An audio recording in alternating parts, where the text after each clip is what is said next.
Planning Commission Subcommittee meeting October the 23rd, 2019. Watch slow? Oh, is that what it is? You should have been here early then. Maybe on mountain time.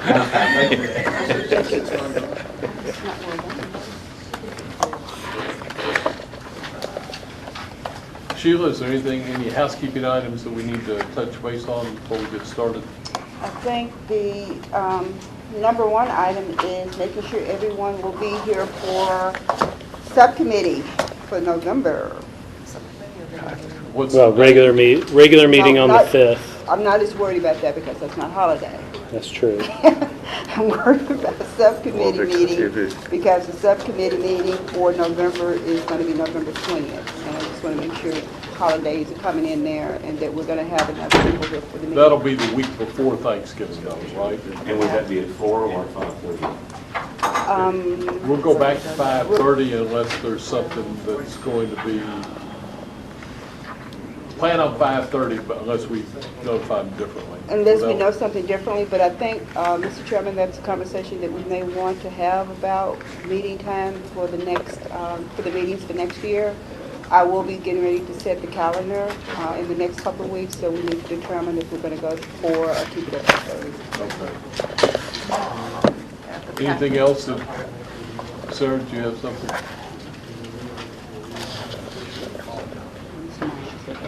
Richard, how are you? Well, thanks. Okay, fine. Why don't we go ahead and get, this will be the start of the subcommittee on smart growth. And after we have our 2 items on smart growth, we will convene as the planning commission subcommittee. Back just for a moment to your question. I noticed that for those who are interested, there is a home university interest. Okay, so Always something. If it's 5:30, that could be a problem. I'm asking everyone to please, especially planning commission members, I don't know about smart code yet, but planning commission members, please email me as soon as possible to let me know whether you will be attending the the November subcommittee.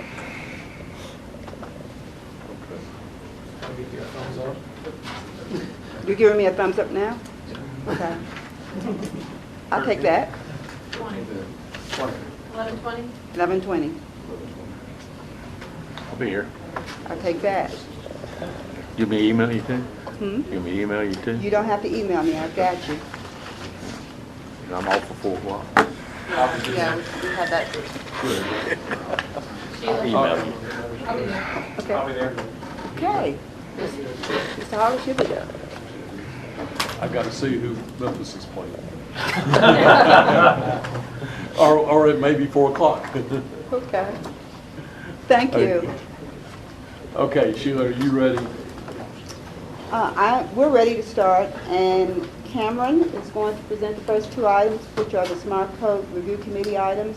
Number 1 is going to be an amendment to Chapter 23 of the zoning ordinance. This is an amendment to the Smart Code section. These are the items that we have been discussing during work sessions. So Cameron, would you please? Cameron, before you get started, just one more item of housekeeping. If you haven't gone to the Vista Home Show yet, let me remind you that you should.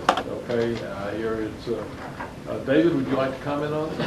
It's crowded every day. My wife told me today it was packed today again. So go early if you go. And, What time do they open the gates? So at 11 o'clock.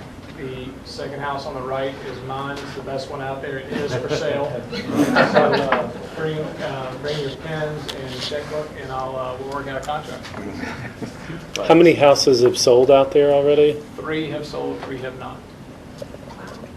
Sunday's the last day. Sunday is the last day.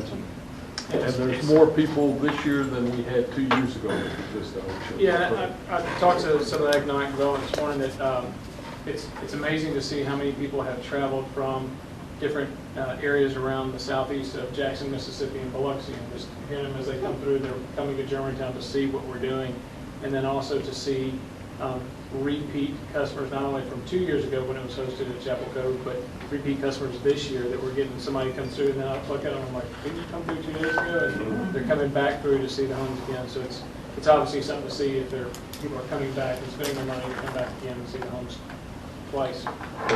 It's a great, Great for you, great for great news story. Pardon me, Kelly. Oh. All right. Item number 1 on our agenda tonight is the amendments to the SMART Code. This focuses on Section 23763A, B, 745, and 23819 of the ordinance. These changes are all in response to the resolution that was adopted by the Board of Mayor and Aldermen on the 12th of August. I want to start by revisiting the resolution and the charges that were voted on by the Board of Mayor and Aldermen and sent to the Planning Commission for consideration. And that was to consider amending the ordinance to include the following changes: deleting any provision for new standalone single-use apartment developments in the SMART Code zoning districts. 2 was any new apartment development in the smart growth zoning district should only be considered in vertically integrated mixed-use settings or as a component of an integrated mixed-use development appropriately designed and scaled to its surroundings. 3 is to establish smart growth design guidelines to minimize the impact on city services and create development projects that retain their value over time. And then 4 was define standalone and single-use apartment developments.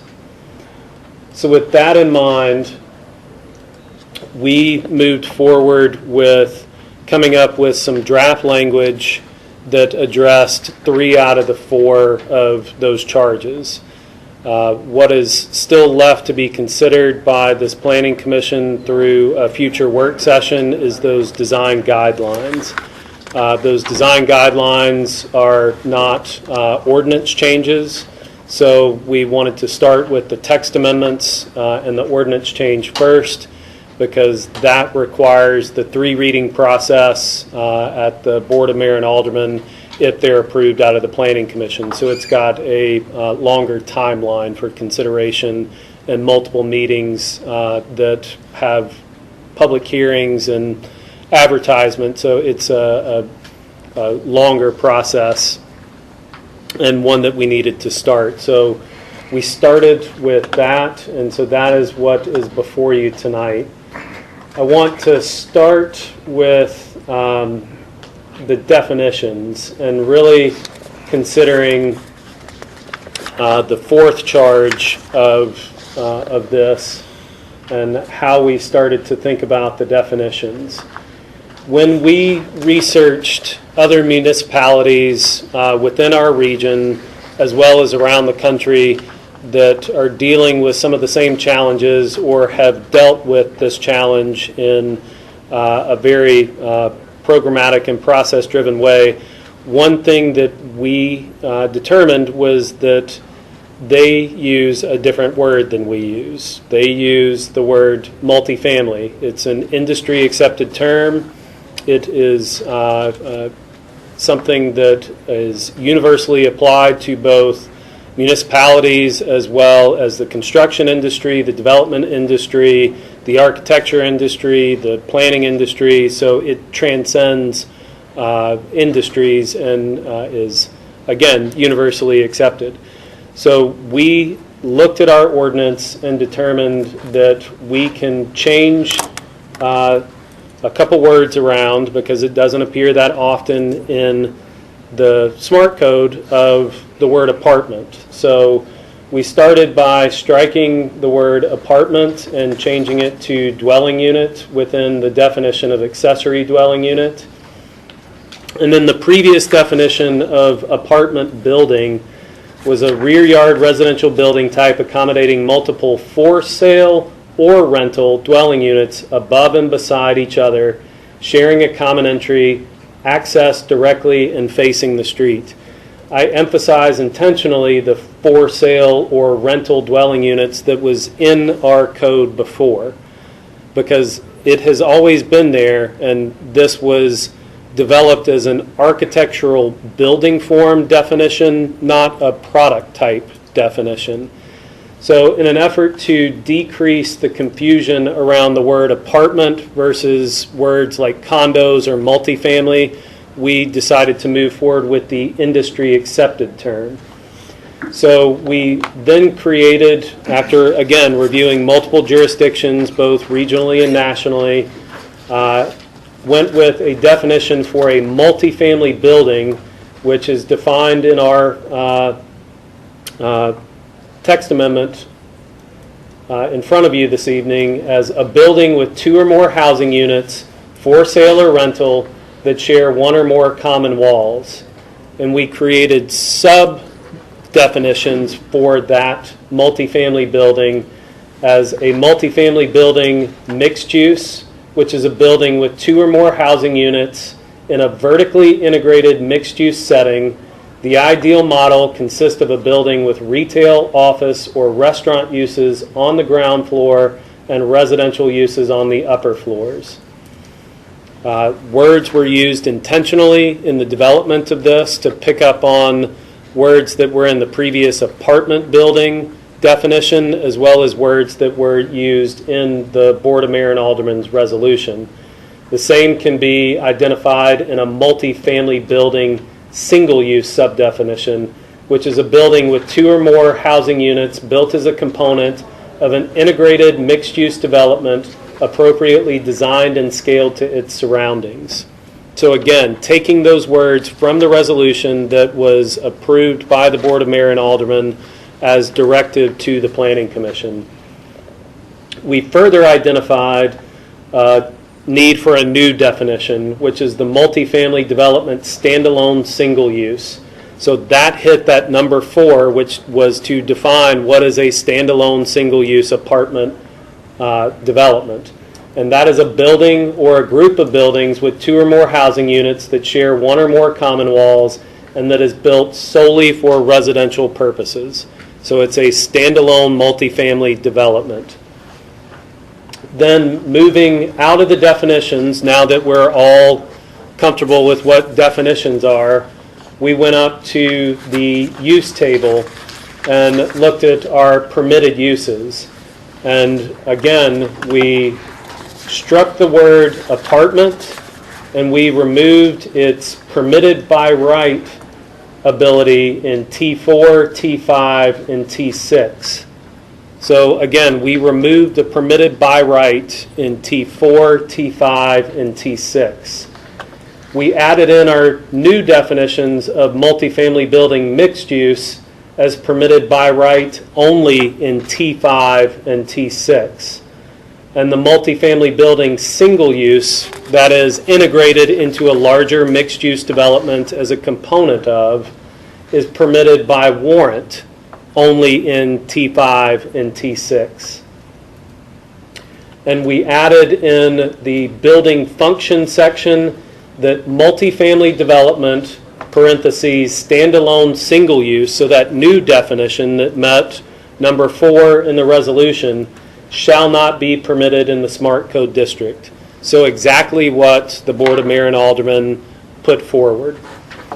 Also, when we considered how some projects were approaching the Smart Code regulations and looking at simply the use table and what was an allowed use within our T districts, we felt it would be appropriate to also add in a new warrant that focused on deviations from the adopted small area plan land use recommendations.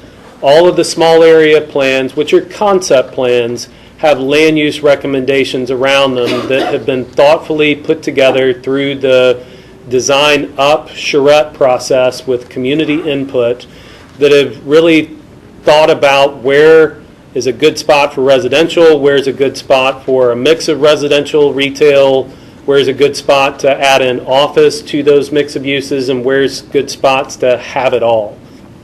And by following those guidelines, we feel like we can have exceptional places developed out of these small area plan concepts and implemented through the SMART code.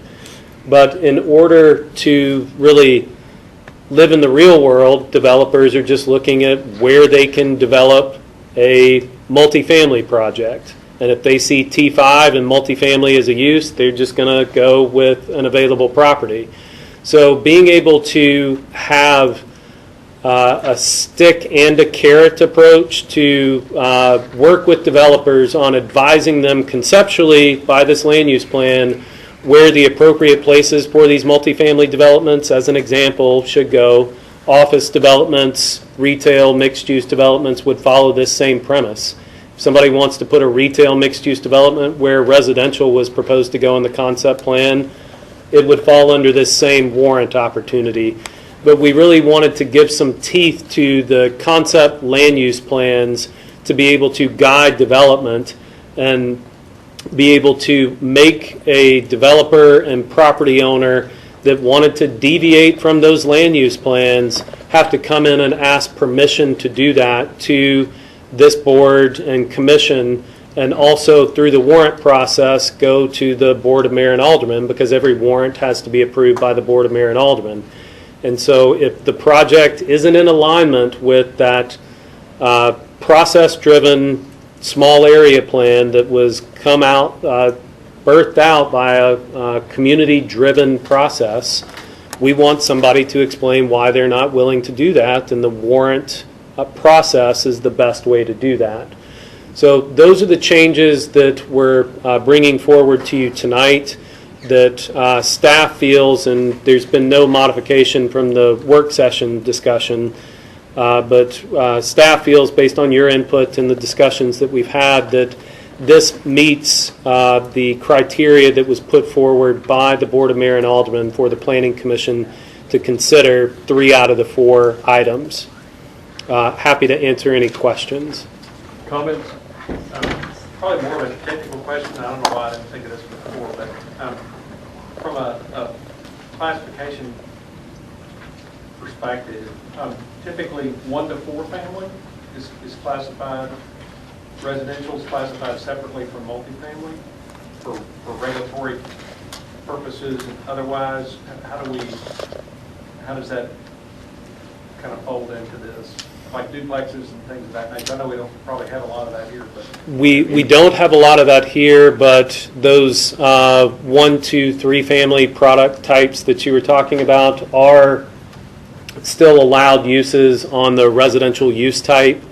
On the table modification, we just wanted to address the larger apartment building process, but those other types are still allowed within T3, T4, and T5. You know, the live-work unit is allowed in all of the T districts from T3 to T6. The duplex and the row houses, duplex is allowed in T4 and T5, and then the row house, which could be up to a 3-family, depending on how they stack the flats in a brownstone sort of setup, could be in T4, T5, and T6. But those would not, I guess there wouldn't be a confusion regarding the multifamily definition, which is 2 or more. Right. Where you've got say a common wall, 2-unit on one lot, townhouse, being considered multifamily with this definition saying 2 or more with a shared wall. We can research that with legal to make sure that that's not going to throw anything off, but this being more of the SMART code being more of a form code on the type of buildings, the intention is not to get caught up in the unit count, but really, but that's an excellent point that we will take a look at with legal to make sure that we're not going to get sideways with any financing institutions. Well, particularly with the new edition where you've got an absolute prohibition of multifamily, and the definition of multifamily is a duplex. Yes, So that's an excellent point. If you could go back to the warrants for a moment, and the last item you added. Explain, if you would, just the hierarchy of the plan, the small area plan recommendations. How do they fit compared to an ordinance or a code? So the What is their power? all of the small area plans are adopted by resolution, so they are not ordinances. They're recognized more as policies and guidelines rather than rule of law. The ordinance has to go through a 3-reading process to essentially change the law, whereas the small area plan is a guiding document. So the design guidelines, that's the third charge of the resolution, because the resolution itself is asking us, I mean, it's kind of telling us, but it's also asking us to consider these changes. I'm not against the spirit or the intent, but it seems like through negative inference, you're raising the power, because you are saying, even though this is nothing more than a policy recommendation, you have to have a warrant to not follow it. That implies that it has the power of the higher levels. And I'm not so sure that that's a wise way to go. We can also take that under advisement with legal to make sure that we're not going to step into anything. But as you kind of touched on, spirit and intent was really to give staff a bit of what I'll call a straight edge ruler with some of these developers that come in and try and frankly test us to see what we're willing to accept. And if we can point to this as, this is the line that you're going to have to cross. You have an opportunity to cross that line. We're not taking away the ability to cross that line. We're just saying that in order to cross that line, you're going to have to take a step up to justify why you want to do it. My prior comment stands. I think you've created some confusion as to what these guidelines are. We will take a look at that and come back with an answer to that at the full planning commission. Other comments? Mr. Chairman, I just have Yes. a question. Row house and duplex, how would you describe that anything that stands alone? Multifamily. By the definition of standalone single use, I think you may have identified something, so we will... It just seems like to me if, you could put take that up. numerous buildings that have row houses in them, and you would have the same concept as a standalone. It just doesn't seem like that's what we're after here. It's not in smart growth. If they, if they want to go try to get something rezoned and, everyone has the appetite for it, then that could be it. But to me, row houses or duplexes are no more than standalone multifamily. At the end of the day, I think that you're right. We'll double check the definitions to Just make like sure that I there's... appreciate you doing that. And, once again, is the area plan use, was that not coming about by the Surretts and the community and all that? Is that sort of like an overlay? It is not an overlay. Not overlay, but it's something that is at the wishes of the citizens and the administration and the other that have anything to do with it, that this is where we want to go, and we should have some reason or some means to keep that from deviating from the direction we want to go. And I think that one that you have to bring warrants is applicable, and you can always fight it. Okay, thank you. Other comments? Did you say row house is defined in that? It is. section 2? Okay. It is defined. Sheila's trying to pull them Row up. house says it's single family and duplex says it's multifamily. So we can go back and see if that's another definition that we need to... Yeah, just clarify it. I think you're on the board or something here, that, although one person may be living in a multi-story row house, it's still there's still common walls, to me, it'd be more of a condo If, type situation. other if than we that. determine that there's an additional slight text modification that needs to be done to those definitions is, depending on the rest of this conversation with you about this item, is the board comfortable with staff making those amendments and bringing that part of the final recommendation to the Planning Commission if you guys want to see this on the 5th? Do you have any problem with that? No, because it's clarifying, it's clarifying other types that are outside of what the intent of this.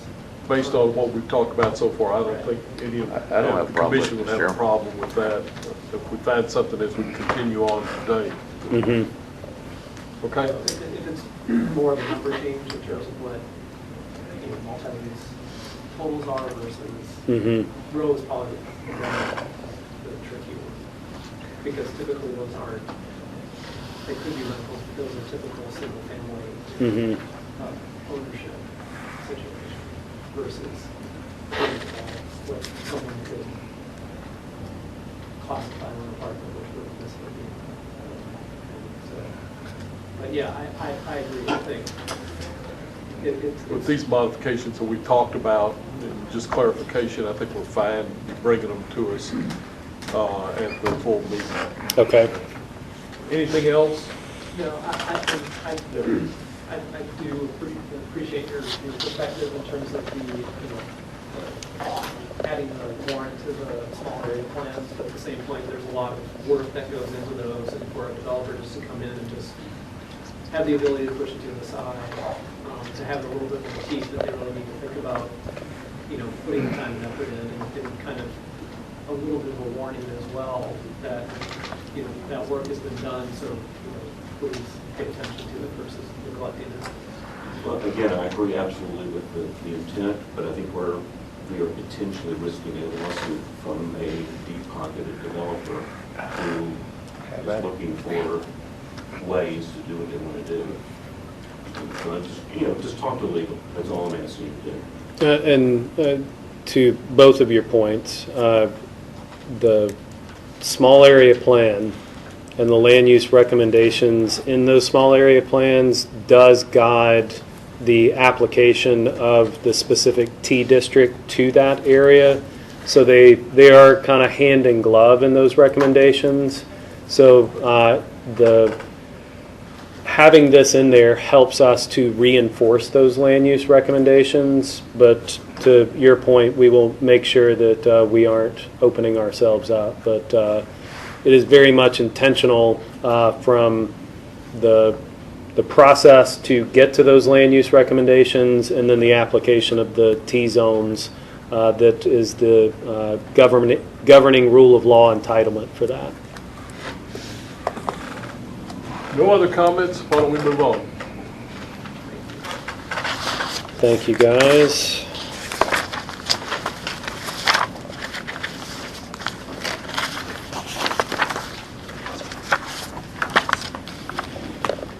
Okay.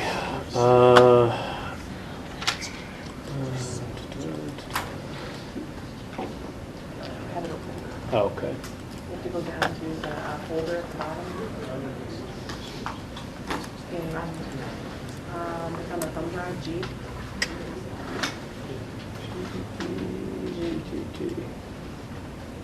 Thank you. Item 2.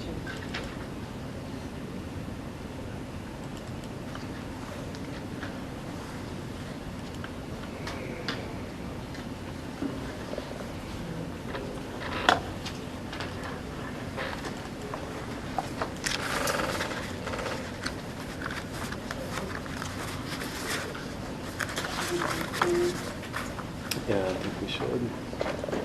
So we're going to go ahead and bring in the applicant as we present this.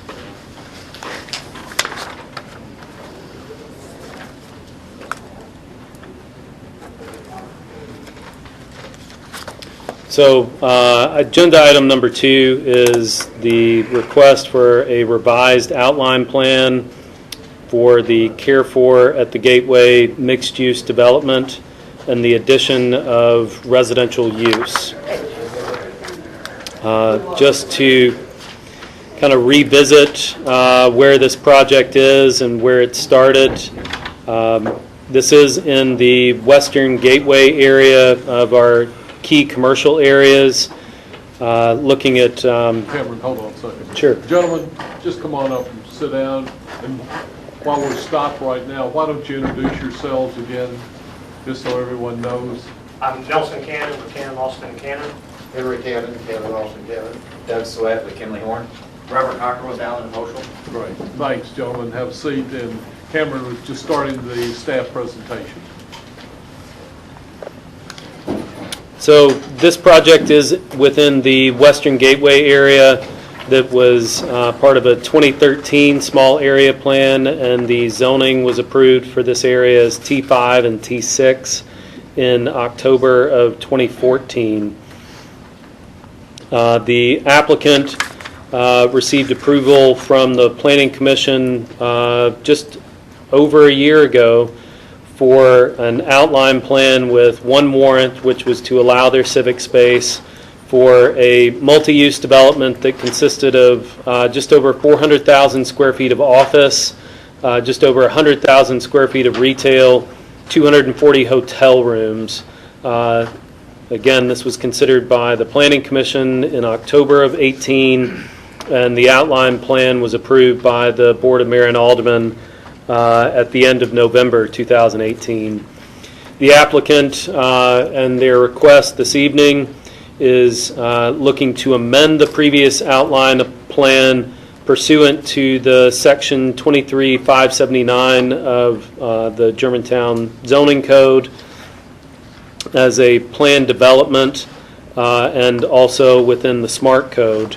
It does have to file as a full plan development because of the private internal drive system.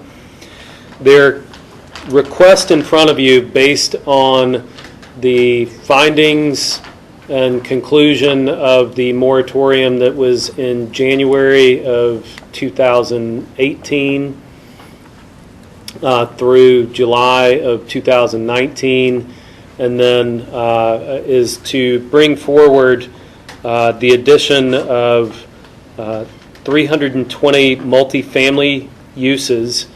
The way, and the applicant will elaborate on this as they talk about their development concepts, but their proposal aligns with a vertically integrated mixed-use project. So what the Board of Mayor and Aldermen outlined in what one of the product types that they would be interested to see within our SMART code areas, and it meets the definition that we just talked about of a multifamily mixed-use project. With the addition of that, they are also looking to modify some of the square footages on the rest of their project site. So the office would go down about 120,000 square feet from 434,000 to 320,000. Retail would be slightly adjusted to approximately 100,000, and they would drop by about 70 hotel rooms to 174 rooms. Their parking is still on the order of 1,400 spaces. Almost 1,300 of those is within a structured parking concept, and then just over 100 spaces in surface lots. At this point, the comments that were provided in the review of this by the Technical Advisory Commission are still comments that are kind of rolling from the past development, because what they're proposing is merely a change in use. They have not brought in a site plan. They've made some slight modifications to the buildings to fit the new product type that they'd like to have added in now that the opportunity has been made available to them. But this is really a simple amendment to their outline plan that adjusts the use types to allow for the full spectrum of uses under the T5 and T6, and adding in the residential component to that, and then making some slight adjustments to the building footprints.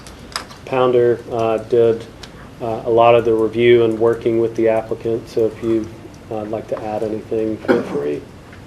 Only that most of the comments that you're going to see from TAC are comments that deal directly with the site plan, putting them on notice that when the site plan comes in, when the final plan comes in, what items and things need to be changed and revised on that plan to reflect what is in conformance with the ordinance. Again, more or less a heads up so that they know and you know and we know what everybody needs to show back up with when they're ready to come in with a full set of plans. Which will come back to you. Gentlemen, would like to hear from you. Again, let me just remind you, this is a working session. It's not we will not be voting on anything tonight. It's just for us to better understand your plans, your revised plans, where you're going with this, and questions that we may have. So, do you have someone who'd like to kind of take us through this? Okay. I got it. Did you want to go through? Mr. Nelson Cannon does have a presentation ready that he can walk you through. Did you want to do that, Nelson? Yeah, I can Okay. go over that. I think it helps kind of show.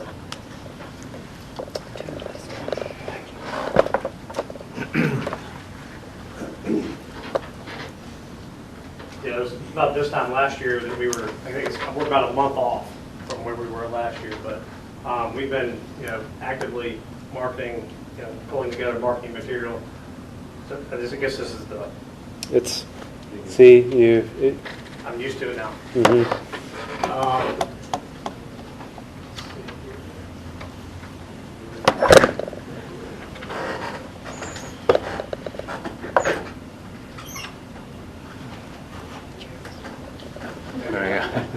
You just thought you were. Right, yeah, well, so, going with, the 2018 plan, what I did was I kind of, on ground level, I kind of hashed out in the red area where some changes were, like from the ground. Some of the simple changes, on recommendation, we made the green area bigger. We kind of increased it from about 15,000 up to about 20,000.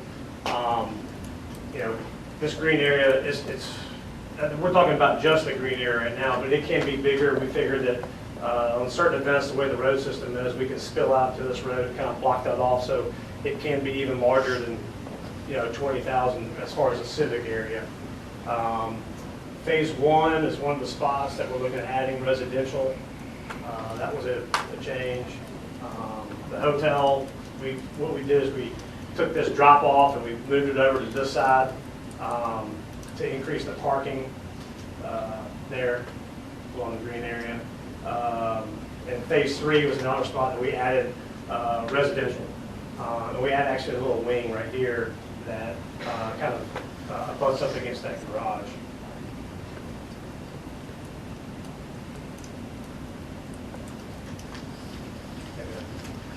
Traffic, I will definitely turn over to Doug.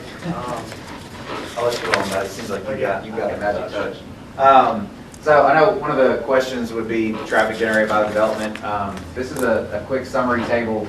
So Kimberly Horn performed a Western Gateway study several years ago to look at this area and all the different development that potentially could happen on all these properties, and came up with a general trip generation for each of the properties.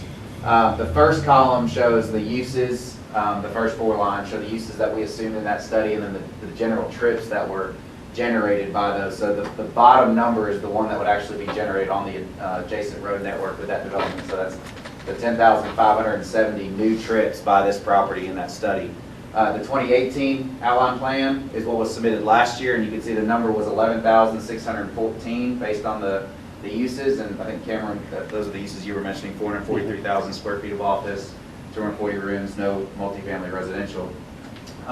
With the current plan, what you'll see is the one thing I want to call your attention to is the decrease in trips from last year's application. So we've actually gone down by about 600 trips per day from the previous application. So we have a net decrease in traffic. And you'll see from the Western Gateway study, it's only about 442 trip per day increase. So it's like 5%. So it's a very slight increase from that study. So all the recommendations from an infrastructure standpoint that we made within the Western Gateway would still hold true. based on the additional the changes in uses and the traffic generated by those. So.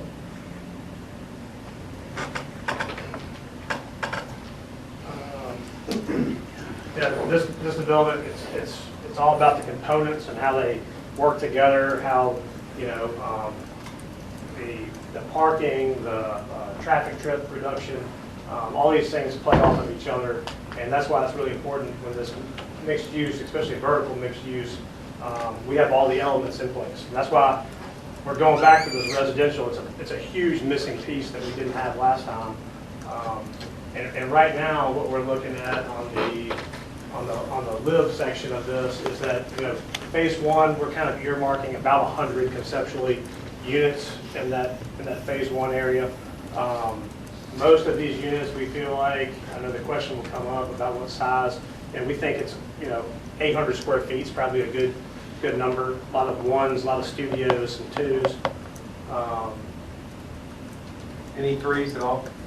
Where we'll have to have, you know, it would be one of those things where it'll be a weird corner architecturally and we have to absorb the square foot there or something, but not planning on very many.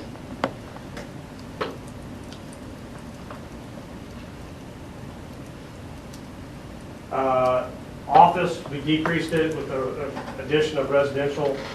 We still have our two main office buildings, one in phase one and one in phase three.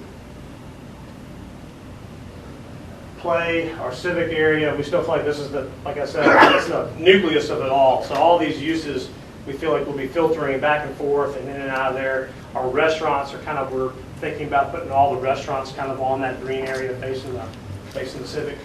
And then our boutique hotel, we've got up to 174 rooms. This is one of those uses that we've had a lot of interest. So. Are you contemplating a single hotel as opposed to? Yeah, single hotel. Okay. Can't tell if I had like B in the. There you go. That's just a shot from Kirby right there. You know, where we've got, you can see the first floor retail restaurants. Second floor, we still feel like can be quasi retail in some spots possibly. It also can be more of the urban feel unit, concrete floor, kind of more of an open warehousey look, and then up above is the other residential. House working good. Some of the little highlights that aren't key highlights, but things to think about on this project, we're increasing the pervious surface. 64% of trees or large caliber trees are staying, and you know, granted that they're all back here in this buffer, but they're still on the property. Improving the pedestrian crosswalks. Somebody was killed here last year going from Matastop to Matastop. When they get dropped off here, their closest way to get to that other stop, which is to go up and over. And what they're doing is they're cutting across. We've been in touch with MATA a lot, trying to figure that out, and they definitely want the crosswalk to happen.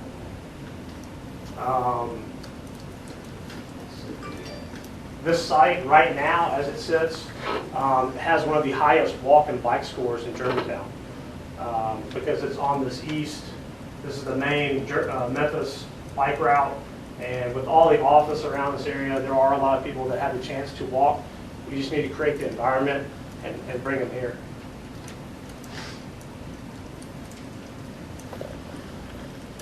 The phased infill, which we feel like it's a great way to look at this. You know, we're able to, the absorption rate, you know, if we build phase one, we're looking at, if there are 100 units, you're looking at a lot easier lease up of 100 units versus 300 units. The same with the office. You're just not building all at one time. We're able to transfer existing tenants to phase one and keep all these doors will be open while phase one is being built.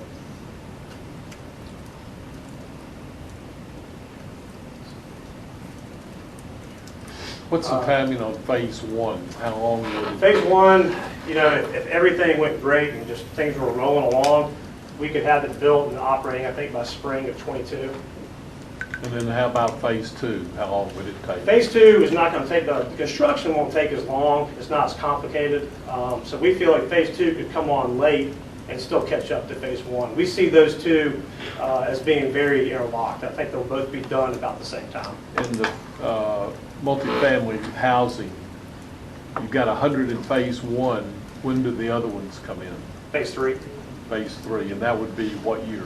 If I had to just throw out a year, I'd say 2030. I hope not. 2030 just sounds like a good round number. So you're saying roughly right now, you're looking at almost a 12-year build out? Well, you know, it just depends on the market. Yeah. I think that, I think Nelson's exactly right about the phasing, that I think the first two phases are important to get those together and get the look established and all that. And so it takes 2 years just to build it out.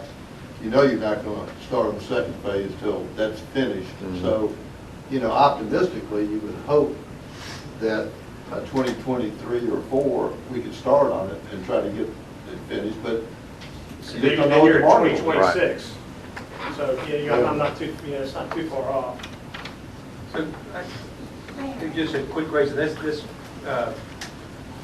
hope doesn't take us on a rabbit trail really, but several comments I've heard regarding proximity, particularly on the rear side of the hotel, proximity to railroad tracks, frequency of trains, blowing the horns, all that kind of stuff.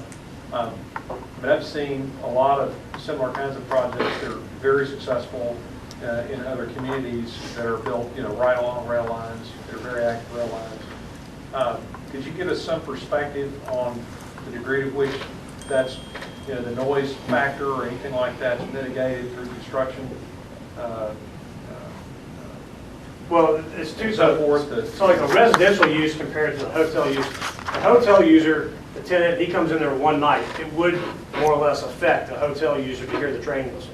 But our hotel is back, it's not up against the railroad track, versus our residential in phase 3, which is up against the railroad track. But we've got residential, my grandparents grew up at Goodlet and Southern, where the rail station was. I mean, it's just one of those things you get used to. When in Atlanta, I lived between the MARTA and a railroad track at the corner unit, just because it was the cheapest.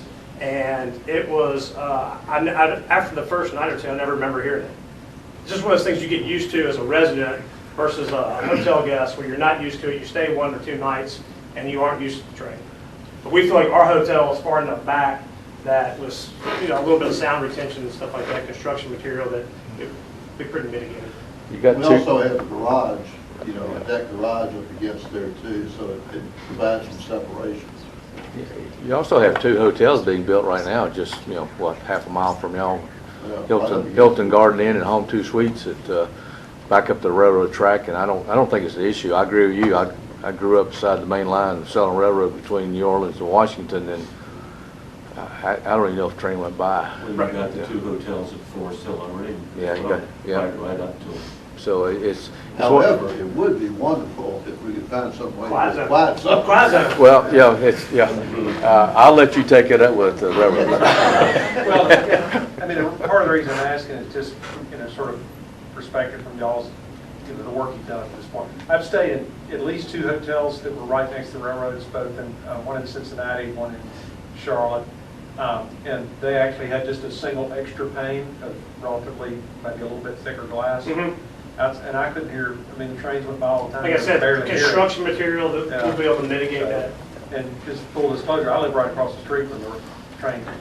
I have for 50 years, and I don't hear it either. So, But like I said, I think it is a big difference when you live there every day versus you stay in the night. It may affect, but I think, like I said, we can mitigate that. A lot of the hotel people we talked to were concerned about that for that one reason, is that they're only there one night and they may not be accustomed to it.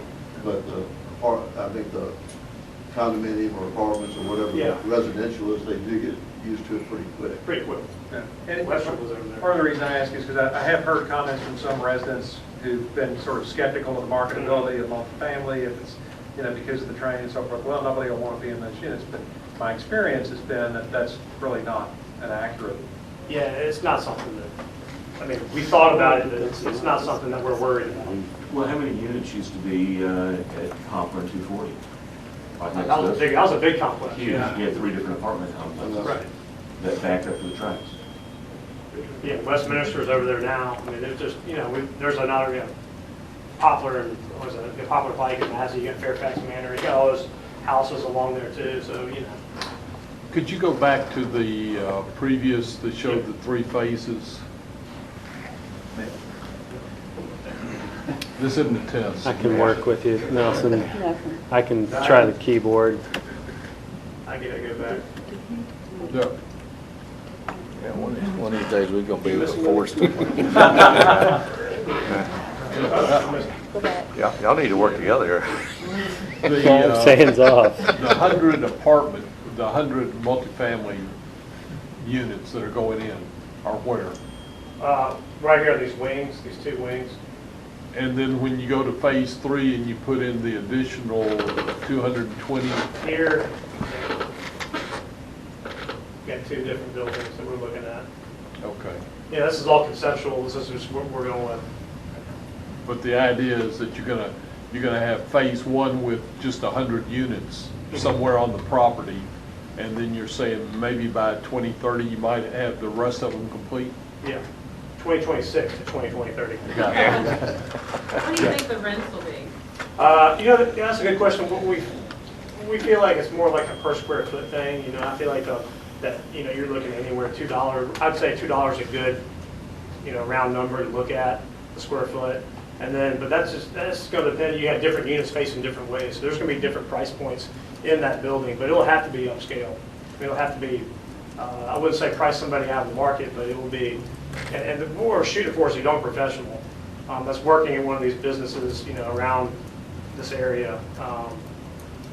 Somebody that gets married, lives there as a single professional, finds somebody, gets married, they live there together, they have a baby, and they say, okay, we got to move. So that's the green area. One of the things you had mentioned on there was the, I think something, like one of your points was about the MATA stops or something on there? Yep. Or MATA. Can you show on that, what y'all are doing there? Because I know that's been a The only thing discussion there item. that we've, look right there. So right here is where the proposed light is. Their bus stop, I think you can see it, it's right there. We're just trying to make sure that, and our bus stop's right here, we're just trying to make sure that this doesn't happen anymore. And with the ability of this light and just a simple crosswalk, that's going to stop. So in all of these predictions of when different phases will go in, when would the phasing of that light go in?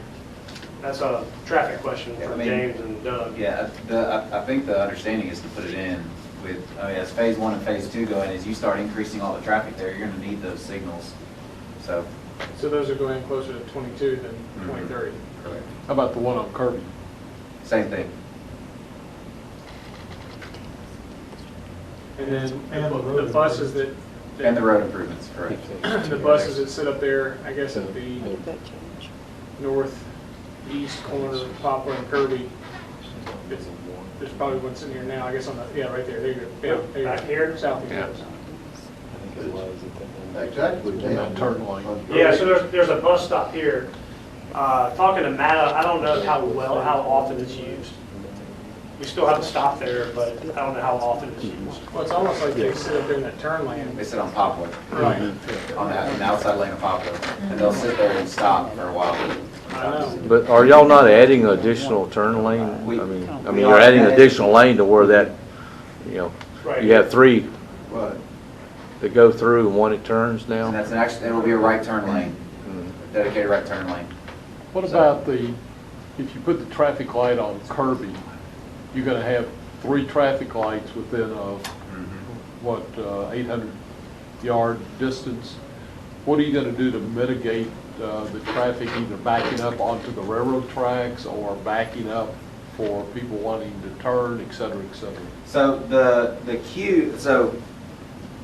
currently the signals at Park and Poplar are coordinated. So when they turn green north-south, they're interconnected, so they'll turn green together and get a good flow. If you actually, one of the things is they turn red at the same time, which gives you a good gap here to be able to turn this one green. But if you can imagine, I mean, there's going to be traffic coming in and out of the development, but it's not going to even come close to the amount of traffic on Kirby. So the amount of time that you can give that signal on Kirby versus the amount of time that you give it on the side street there'll be a vast difference. You'll give it a lot of time to Kirby. And so that'll give you the opportunity to have that good coordination up and down Kirby. Only have to flip to the side street when there's traffic there, number one, but then also not have to stay there very long because there's not as much traffic there. And so having it coordinated, so I know there's fiber along Kirby, so we'll connect it into the fiber so it'll communicate with the signals up and down.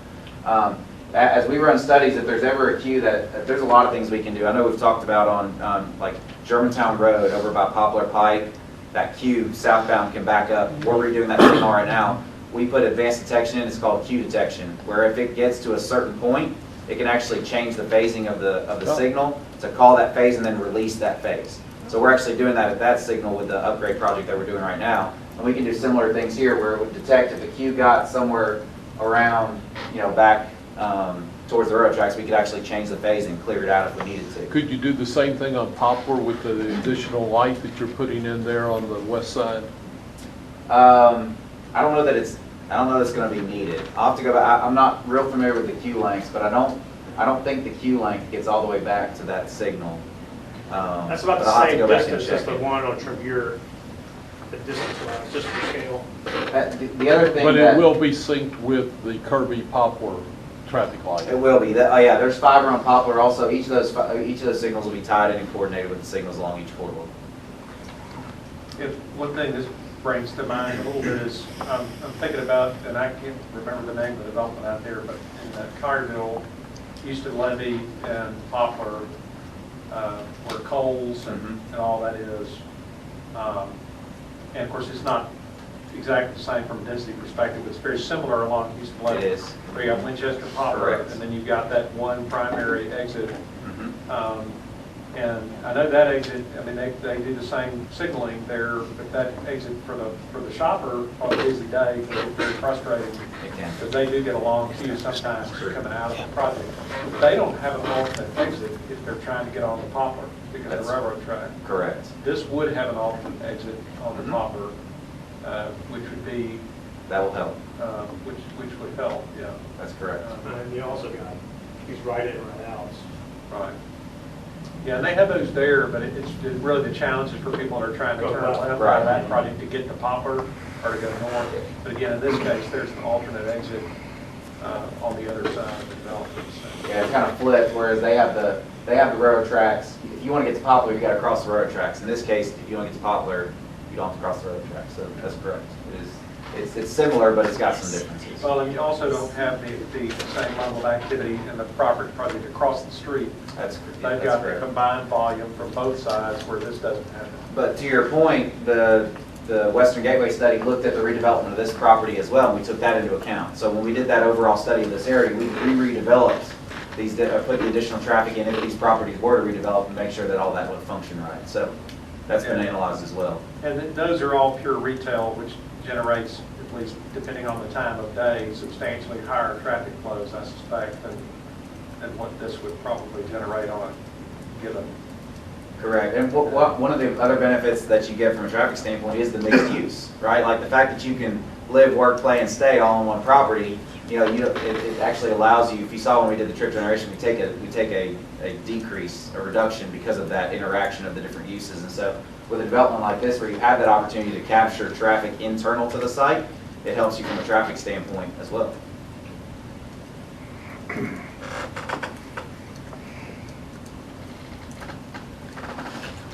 Keep rolling. Keep going, please. That's phase one on the green area. We chopped off a section of the building up here to accommodate the pool. These levels right here are all concrete podium, so putting the pool up there, we're able to accomplish that. Phase one drop off in the office up there on Poplar.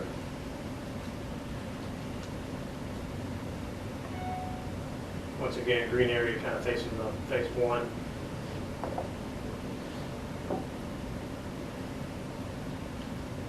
What are the anticipated setbacks for the building from Poplar and Kirby on the phase one? I have to look. I think it's 12 feet. On top, I think it's about 13 feet. It's 12 feet, and it's 0 on curb, you can be right on curb. Right. It's 0 to 12 is what you indicated. Part of the reason I'm asking, just in the thought process, again, thinking about some of the comments of residents, thinking scale of the structure relative to proximity to the street.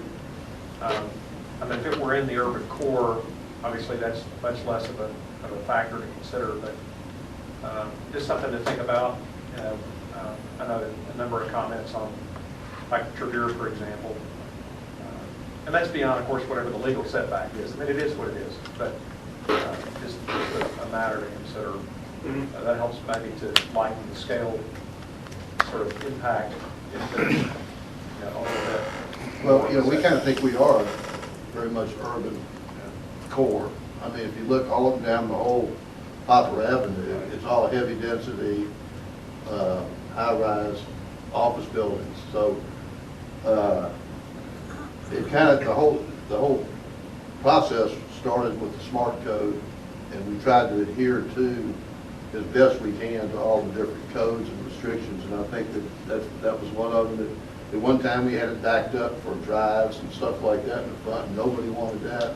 That was going to take like 4 or 5 warrants just that drive. Yeah. A combination of that, so. No, I'm not suggesting that. I'm just saying, I think, and I don't disagree with you. I think I'm sharing, it's a matter of perception or perspective. Yeah, I understand.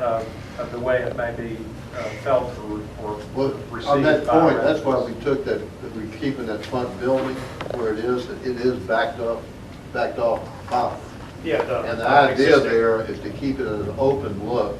Yeah. And so people can see inside the project rather than having everything with a little gauntlet going through it. So it kind of feels like it's more open. What's the setback from the railroad track sign? For what? The setbacks to the apartment, to the in phase 3. How far do you get a building? Yeah, the setbacks on the south side. Well, it's 50 feet to the railroad track, and then you got, that's the property line, then you got another 25 feet on the drive, and then you got the parking garage, which is probably 120 feet minimum, maybe more than that. So it's pretty back, it sets back pretty far. Yeah, on the Poplar side, you can do some landscaping. You can do some things with that amount of setback with some trees and some other things that soften that as well. Just to pull us back on the scope, though. Outline plan amendment. It's easy to get.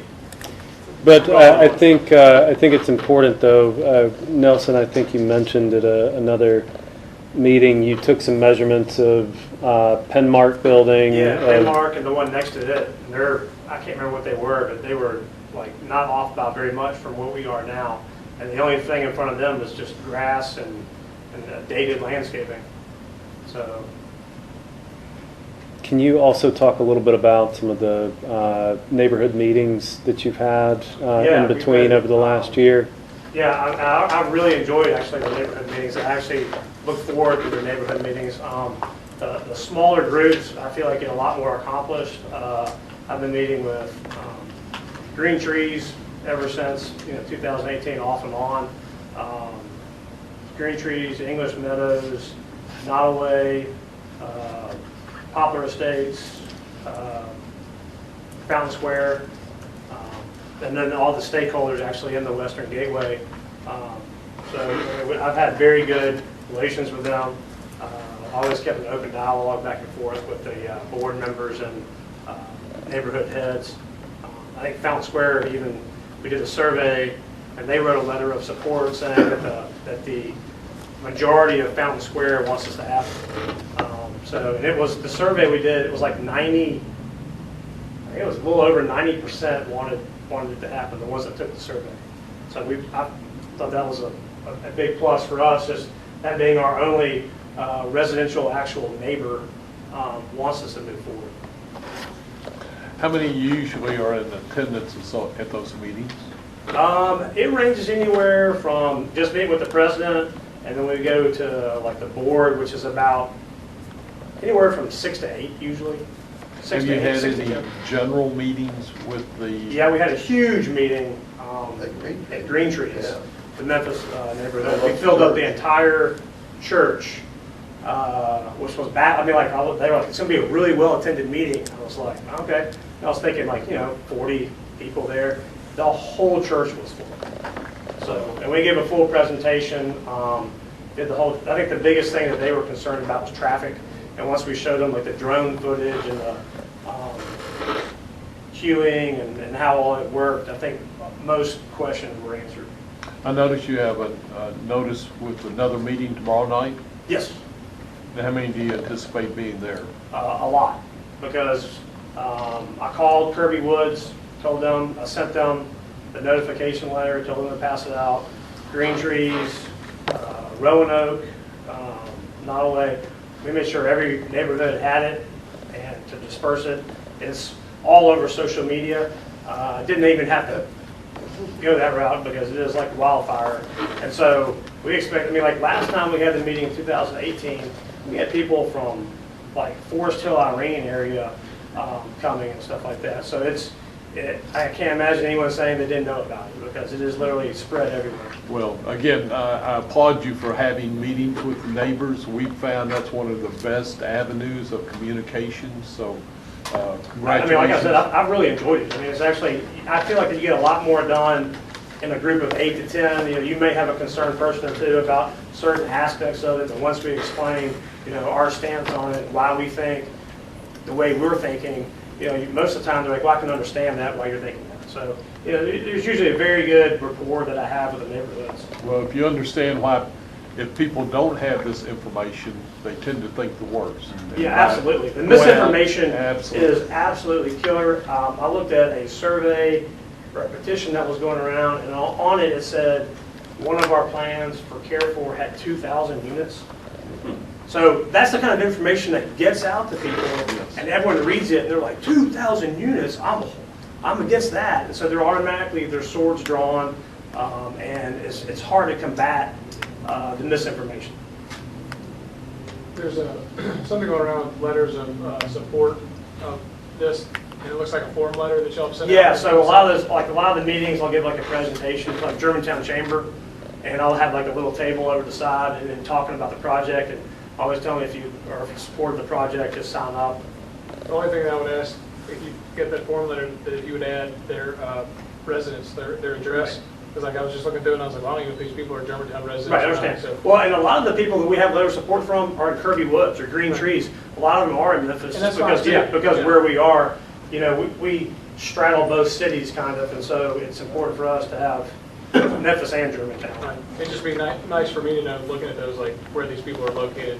Right. Because like I said, some people in Forest Hill, maybe if they're against it or for it or whatever, they may not have a vested interest in it as much as somebody around there. Let me ask you, you had mentioned that the phase 1 units are probably going to be studios or 1-bedroom.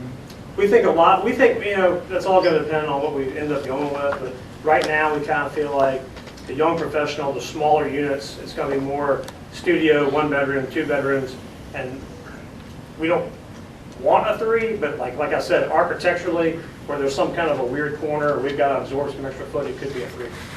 Okay, but by and large, it's either going to be 1 or 2 bedroom units. Okay. Yeah, that's the last thing I want to do is say 1 and 2s, and then we have a 3 on a final plan, and you said 1s and 2s. One of the questions we always get is the impact on schools with multifamily dwellings. So with this layout that you're talking about, 1 and 2 bedrooms, the number of children that will be in there will probably be. I would be absolutely astonished.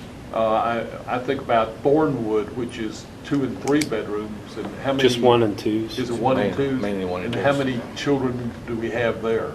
It's our understanding that there is less than 3 coming out. And how occupied are they, do you know? They're at 73% as of today. 73%, they've got 1 or 2 children going to school, so that's, And our units are even smaller on average than theirs are. I mean, I think that they hit more of kind of a larger, do you know what the average is over there? I think it's around 1,000 Yeah. on average. I mean, we're even smaller, so we feel like I said, I would be absolutely amazed. I wouldn't be amazed if there's like a newborn baby, but I would be amazed if like kindergarten age kid lived, in this project. Good. Other questions? I'm sorry, you haven't finished your, I was just gonna run through there's just some more renderings. Here, I'm going to help you this time. Thank you. That's the hotel. That's that one-story, the existing retail. That's just another look at the phase one. You see the pool up top. Phase three. Done. great. Any questions? We kept interrupting you, so I think we got most of them answered as we went along. The questions? Forrest, I know you're getting here late, but you've seen this before. I have some presentations for you. They talked a lot about traffic, and I think we've got most of the questions answered. What's the term that you were using for syncing these up and being able to change them? Coordinated signals. But they would also be able to adjust the Are you length? talking about the queue detection? Yes. Yeah, like there is the technology for us to do queue detection to help minimize queues and make the signals turn when a queue gets too long. So at 5 o'clock, the light may stay longer, but at 2 o'clock, it may be shorter. Correct. That's great. I guess my other question was that one exit that goes out onto Kirby, does that, I mean, it looked like it, and it doesn't show in the outline plan we have, but I think in that presentation that it lines up with, The drive across the street, yes, right. and lines up with a proposed small area plan that we have for the Correct. future as well. In fact, Right. these curb cuts are not changing. They're not being changed. That was changing a little bit. Not changing here. Okay. But like you said, this is that internal road that wraps up to Trevere Slide, and will come all the way through when Westminster builds out. Comes out now already, but through the medical office, but, it'll come even when, Fountain Square ever builds out. But that's not the main internal road. That's the existing curb cut, basically. Yeah, that's the existing curb cut. I just know we talked a lot about that when we get your tour of how that would flow over there. And this is a cantilevered portion, so this is a three-way as well. That building isn't blocking that.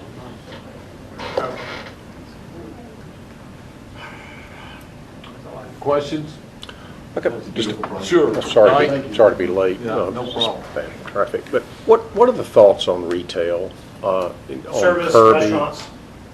And I'm talking about- like storefront, like on Kirby and on Poplar, and how, There's Kirby. and so All that's that's envisioned to be retail, all that's storefront, retail. all retail. Yep. And that's accessed both sides or just from Kirby and just from This Poplar? building is separated by a garage from this building. So like they'll have access back here in where the parking is. I think they have access. on But either customers, Right, customers there'll be come in, storefronts, customers kind of come like- in from Kirby and Poplar. They come in either way. I mean, it'll be up to the store owner and how they orchestrate that setup. But it'll be storefront glass and, But on both sides, is it? yeah. Well, I noticed on the backside would probably have some kind of a, whether it's stucco or stone or whatever it is, but have glass display windows facing the inside with the door.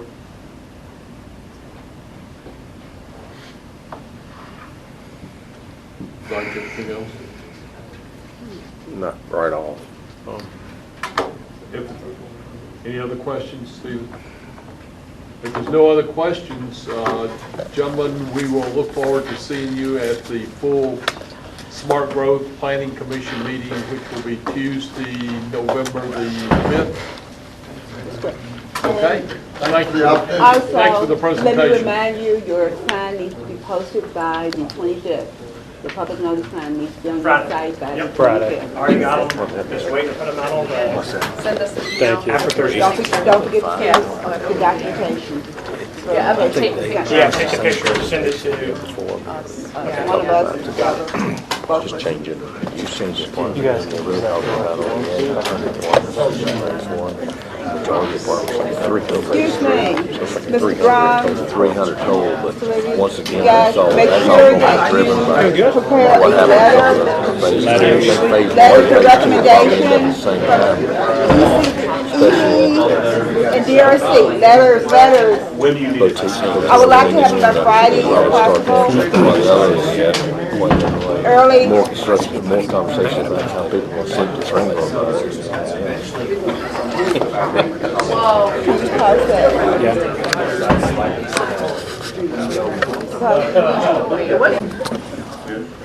Okay, we are back on the record.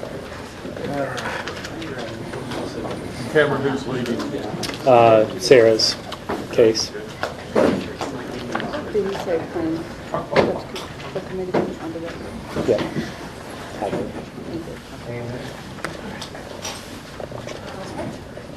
All right, thank you. Item number 3 before us today is Baptist Specialty Hospital renovation project at 2100, 2120 Exton Road. There you see the property as it is today before you.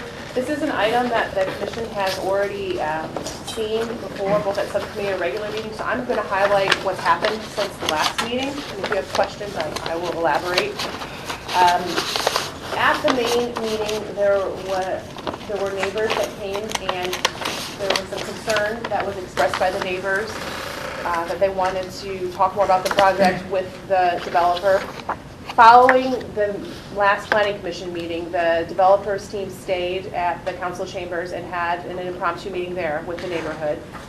After that, the developer did contact the neighbors and has been having email and telephone conversations with the neighbors.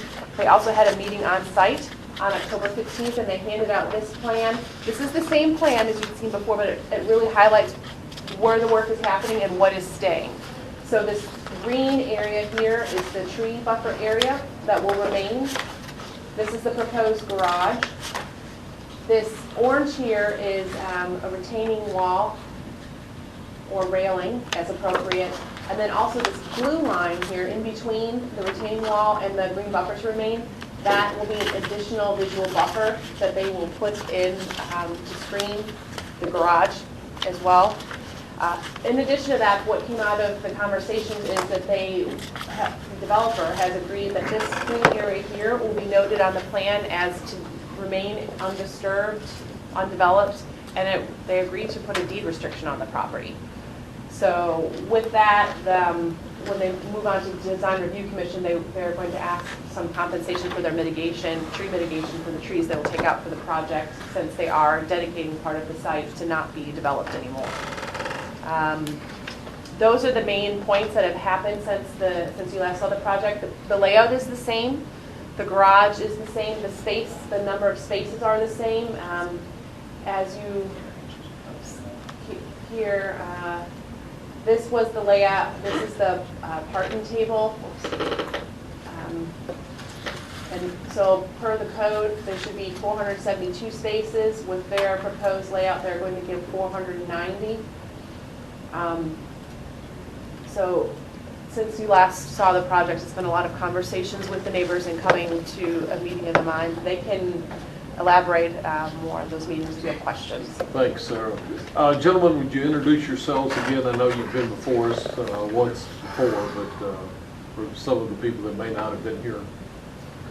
Greg Smith, Healthcare Realty. Bernie Dawkins, Healthcare Realty. Joe Fogarty with Healthcare Realty. Lucas McIntosh, Healthcare Realty.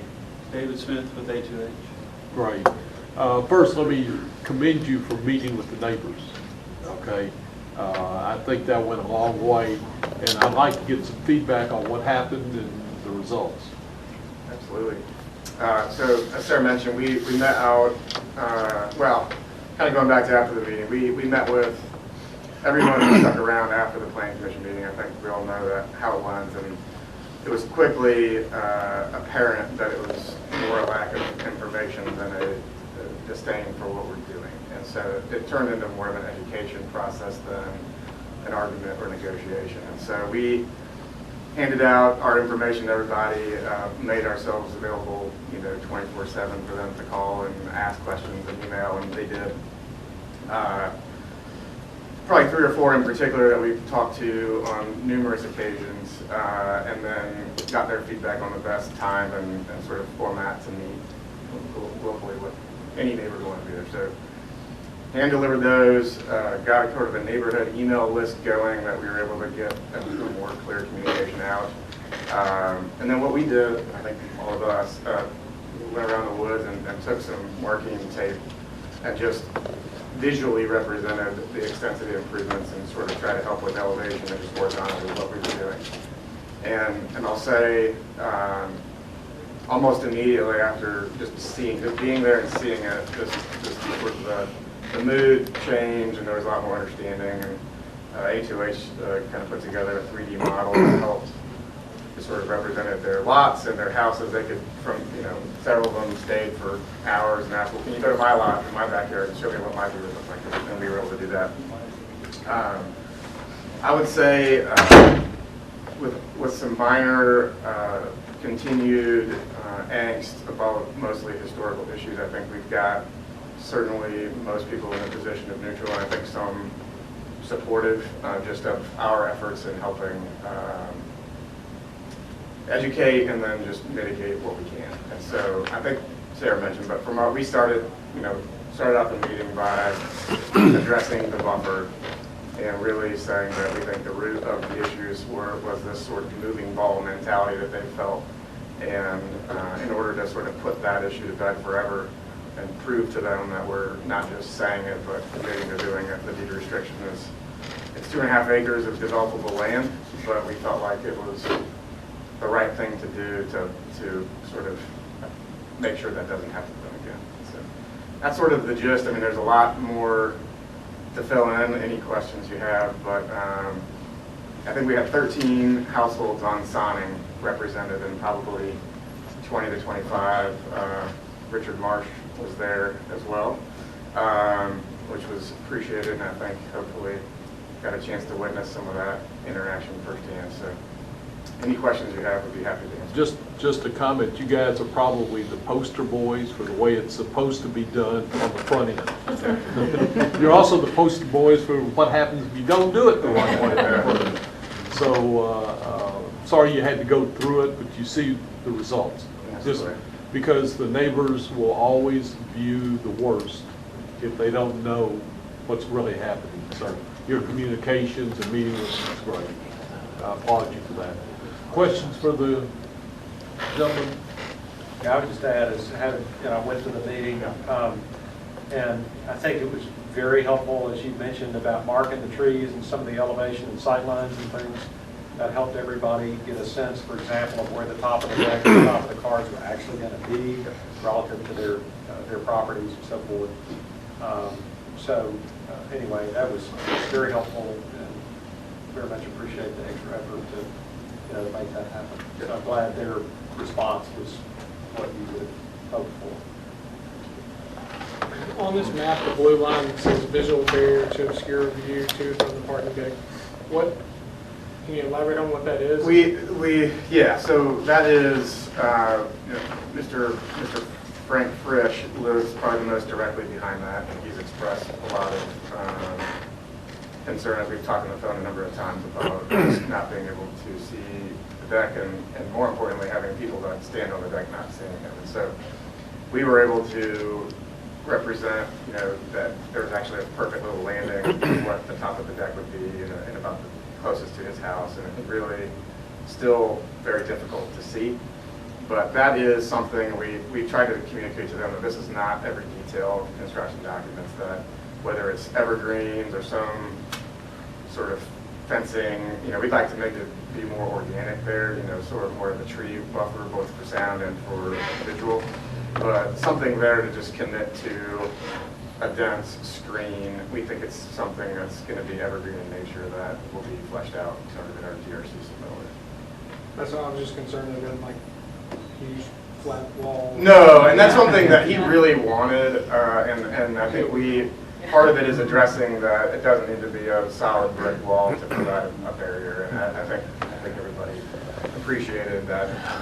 It may be a railing in some cases, it may be a retaining wall in some cases, it may be an above grade wall, and in certain instances on the north, but providing that barrier was important along that range especially.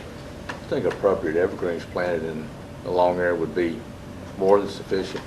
That's pretty much what we do throughout when we get into situations where we have sight lines that need to be taken away, and I think that's something that, I'd rather see that than a hardscape type situation, for sure. 100% agree. Yeah. Deed restriction, is that all the green shaded will be deed restricted? That's what we I completely agree. Above and beyond, and thank you. I mean, thank you. Yeah, I agree as well. That's a big one. Yeah, it I is. mean, because that's a lot of legal developable property, so. Right. And by rights, you had to be able to do that, but I think you saw the need to work with the city and with the neighbors and everyone else, and with that, I mean, you, as a business citizen, y'all stepped up way above what was necessary. I've talked to a couple of you, and I understand the need moving forward to stay on track. You were at the Planning Commission in the beginning of November, then you'll be at the DRC the end of November, and then we'll go to possibly development contract in. I think we determined We have that to have development, I don't think we need a development Oh, contract good, determined. good, okay. But there will be construction plans and a pre-constructioning, but development contract is not Excellent. necessary. So the first of the year, you think you'd be underway in construction? It's similar to the Saddle Creek parking deck model. Yeah, we'll talk later. Okay, great. Generally, I think, yeah, we appreciate that sensitivity, and we have been able to, certainly not how we drew up the process going, but we've been able to stay on our schedule, and assuming all goes well on the 5th, we'll be drawing, I think, the garage and site improvements probably won't occur until, I would say late spring at the earliest, maybe early summer, get out of the weather a little bit, and really the big process is getting the interior tenant renovations going, and it's sort of a finish on the garage and those interior improvements, probably sometime late fall next year at the earliest. And we still need to work through some of those specifics, but I think, again, assuming all goes well with the DEP and the DRC, that we can continue with our design and move forward with the transaction. Other questions? I did want to clarify, there was a concern from one of the tenants that abuts the property to the north. They had mentioned some drainage concerns, and you were able to research a little bit and find out more about how to alleviate that, so. Yeah. And even, again, David could speak technically, but they were not there at the neighborhood meeting, and we went and looked, and everything drains away from their property. They're at the high point, and it drains back towards almost right where the blue arrow is pointing to the extension of existing wall, somewhere in that neighborhood. So we felt like they might have mistakenly blamed our site on some of the drainage problems that they had. There were two neighbors that we met extensively with, both on the phone and at the meeting on the 15th, that each have a 5-foot drainage easement on their property. And so our site drains, and then there's a 30-inch pipe that is on their property line that goes out to Sony. And we explained in detail, there's a structure there behind the wall that further why we shouldn't have a big wall, because they didn't even know it was there. It's just sort of an abandoned, not abandoned, but sort of forsaken drainage structure. And just help them understand what the water was doing, why what we were doing doesn't affect the drainage to their properties, and how it all works. And I think they both Just to they both were there, clarify. and they both were much more understanding how that all worked. And the structures, or the unmaintained structures, are on their property? No, they're on this property, behind the existing wall. The vast Okay. majority of the storm drainage is underground detention. Mhm. But then it daylights and collects some of the surface Okay. drainage right there at the property line in a small basin with an outlet structure. Okay, That's that's- behind the walls. Nobody ever looked at it or maintained it. Gotcha. So a little maintenance is going to help that function.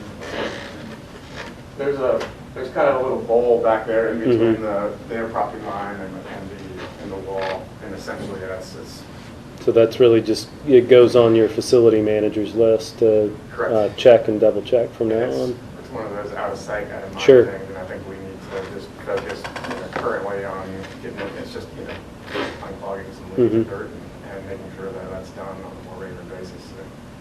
But the lady We've had that, experience with clogged waterways.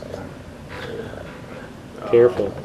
And so we're very sensitive to that, so we might want to make sure that it stays clean. So, and the good thing about it, Smaller opening Yeah. than the supposedly clogged. You way understand. that might have occurred in the You understand, but if that neighbor gets flooded out, Yeah. guess what? so the good thing, this structure has an overflow inlet that's Yeah. very Good. small distance above the clog, so it's making a puddle, not potentially flooding. So I think it's just more educating them that it's there and where the fact that there is a big pipe under their property line, which neither of them understood before, and how that all works. Gentlemen, I was just going to any say, other questions? the lady that commented about the drainage problem, if I remember correctly, she was to the north. She was either a tenant or a property owner.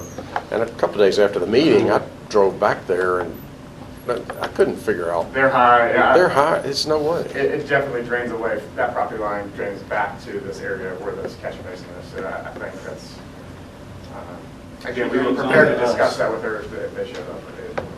Another comment I was going to make, it's interesting. I mean, sometimes, like all of us, we get it and we understand what's happening. And I think a lot of the comments from the neighbors were probably more based on just not really understanding, like with the garage. I mean, some people hear parking garage and not understanding the levels of what was being built and, exactly. I think there was a lot of, again, I drove back a couple of days after that meeting and there was a lot of tape on trees back there. And so, a lot of those folks were looking at, a lot of taped trees and thinking, gosh, they're just wiping out half the buffer back here, and that wasn't the case. No. And so it just was a lot of misinformation that it's good that it got clarified. Yeah, So it needed to happen, and I think just immediately the understanding, anyone who had a practical concern, I think felt much better. Good. There's still going to be people that are not happy about the aspect, and I think that we can do about that. Sure. Walkway? The walkway, Speaking of not happy? the walkway came up, I think we've made our position on clear. There's some very strong opposition from the neighbors as well, and I think they mentioned, so they mentioned that if many of them plan on coming to the planning commission meeting on the 5th and would speak adamantly in opposition of it. They could probably elaborate on their position, but that What would would come up. what would be the, The comment was that they don't want to see it turning into a Trader Joe's and having noise and headlights and things after business hours. And I think it's similar to some of our concerns about the area. But they did bring it up. I think 3 or 4 people brought it up to me. well, in light of your generosity on your deed restriction, I might give also on that, but I will always be Their comment was that, okay, we're adding to the parking to their formal cars. But Monday through Friday, 8 to 5-ish, that's one thing. But if it were convenient for Trader Joe's clientele, then that's also most of Saturday and most of Sunday for slamming of car doors and starting of engines and whatever else. So the toughest thing to measure is noise impact. And so they just felt more comfortable that there'd be less of a noise impact to them if the Trader Joe's clientele weren't there. Is it going to be private parking then? Are you guys going to market private parking, or are you going to open to that partnership? No, we will likely market. I know we have some site signage and things to work through with the DRC, but it's our plan to make that private parking. Several suggested that we actually put no retail parking. No Trader Joe's. Specifically no Trader Joe's, that's what they said. Could you entertain if it got to be a situation where the upper deck was controlled by some type of gate? We talked about that. There was a suggestion by a neighbor for that, and I think practically speaking, those are the least convenient stalls to park in. So if someone were to try to park and leave, they'd park on the ground first, and if those surface stalls on the ground filled up, then they would go to the deck. So we considered, and what we talked about was, it's sort of an operational concern for us that we're going to continue to maintain and see what that becomes a moving issue, and whether it's a gate, whether it's signage, or some combination. I think we just need to have the flexibility to assess that as we go. And we're building the parking. We wanted to make sure that it, first and foremost, adequately serves our use and our property, and then from there, again, we just need to assess what after-hours activities will. I agree. Anything else? If not, gentlemen, we will see you on Tuesday, November the 5th. And I know we've taken a while to get to where we are today, but we appreciate you bearing with us to get there. Okay. Now we appreciate being here and look forward to the 5th. Just 2 comments. So the current cross-access driveway, that will remain open. Correct. And then the public notification sign needs to be posted by Friday. It's scheduled to Email be sent planted. to me. Okay. Any picture and notification? Just a picture of it posted, sent to me by Friday. All right. Thank you. Thank you. Thank you, guys.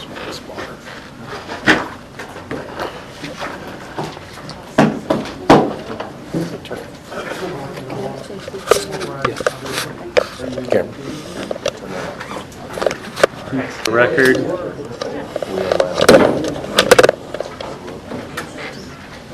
Good afternoon. How are you? Hello, doing well. How's everybody? Good. Here you are in the hot seat, right? I'm in the hot seat. I know I need to bring 6. I think we've seen you before. Why am I talking about I think we've seen you before. You're among friends. For you. Okay, so this one is a proposed cell tower within an MLG&W transmission tower off of Neshoba. Here in this aerial photo, you can see the location, Neshoba Road. And this here is the MLG&W tower. This over here is Riverdale Park. This is the former property use and perspective. This project was reviewed and approved by the Board of Zoning Appeals as a use on appeal back in August. So they do have their use on appeal. Now they're coming to you for site plan approval. There are 2 exceptions that they are requesting, one of which is that the tower must be set back from the property lines a minimum distance of its height plus 10 feet. This tower is located in an existing transmission tower, which dictates where it is located from the property line. So it's located 106 feet from the curb of Neshoba. Per the code, it should be located 140 feet if it's a 120-foot high tower. But as mentioned, since it's going within our existing transmission tower, that can't be met.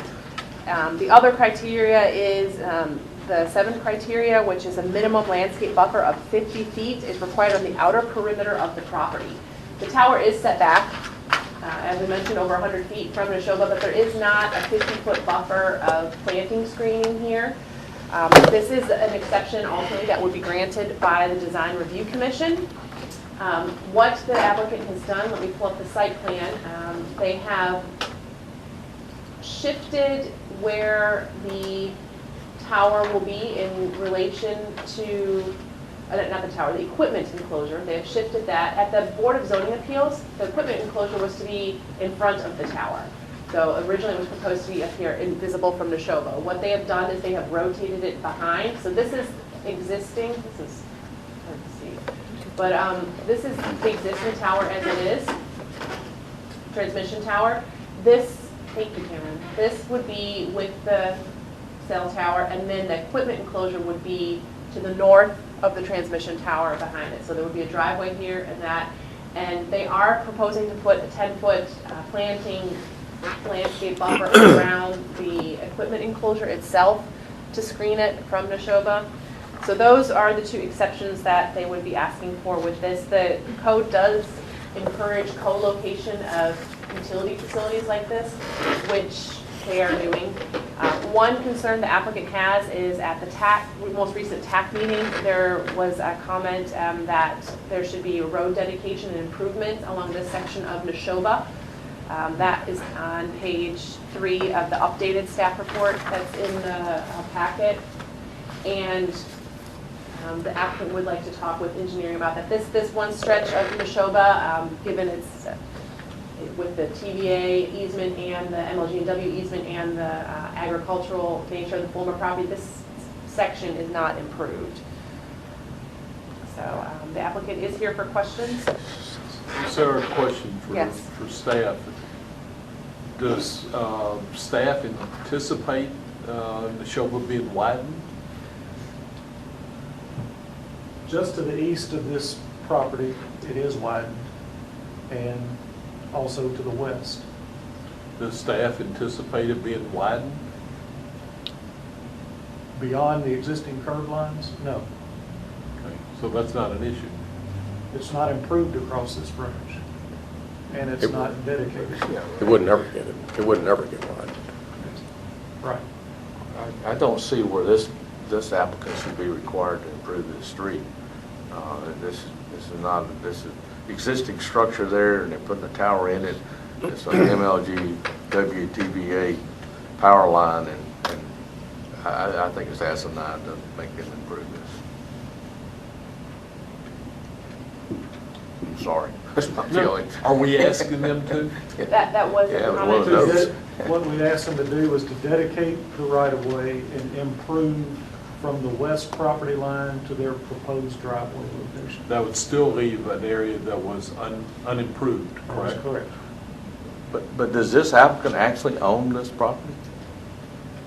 The applicant does not, the property, it's a private property owner that then has these easements on it, and the applicant here is working with Verizon, who will be leasing the tower leasing that space from the property owner.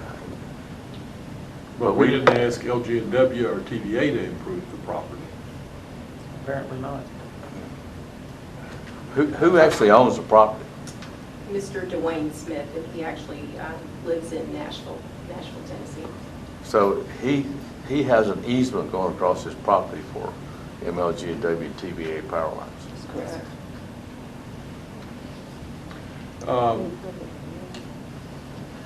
Sarah, Yes. could you elaborate a little bit on the landscaping issue? I understand the building, but you said along the road?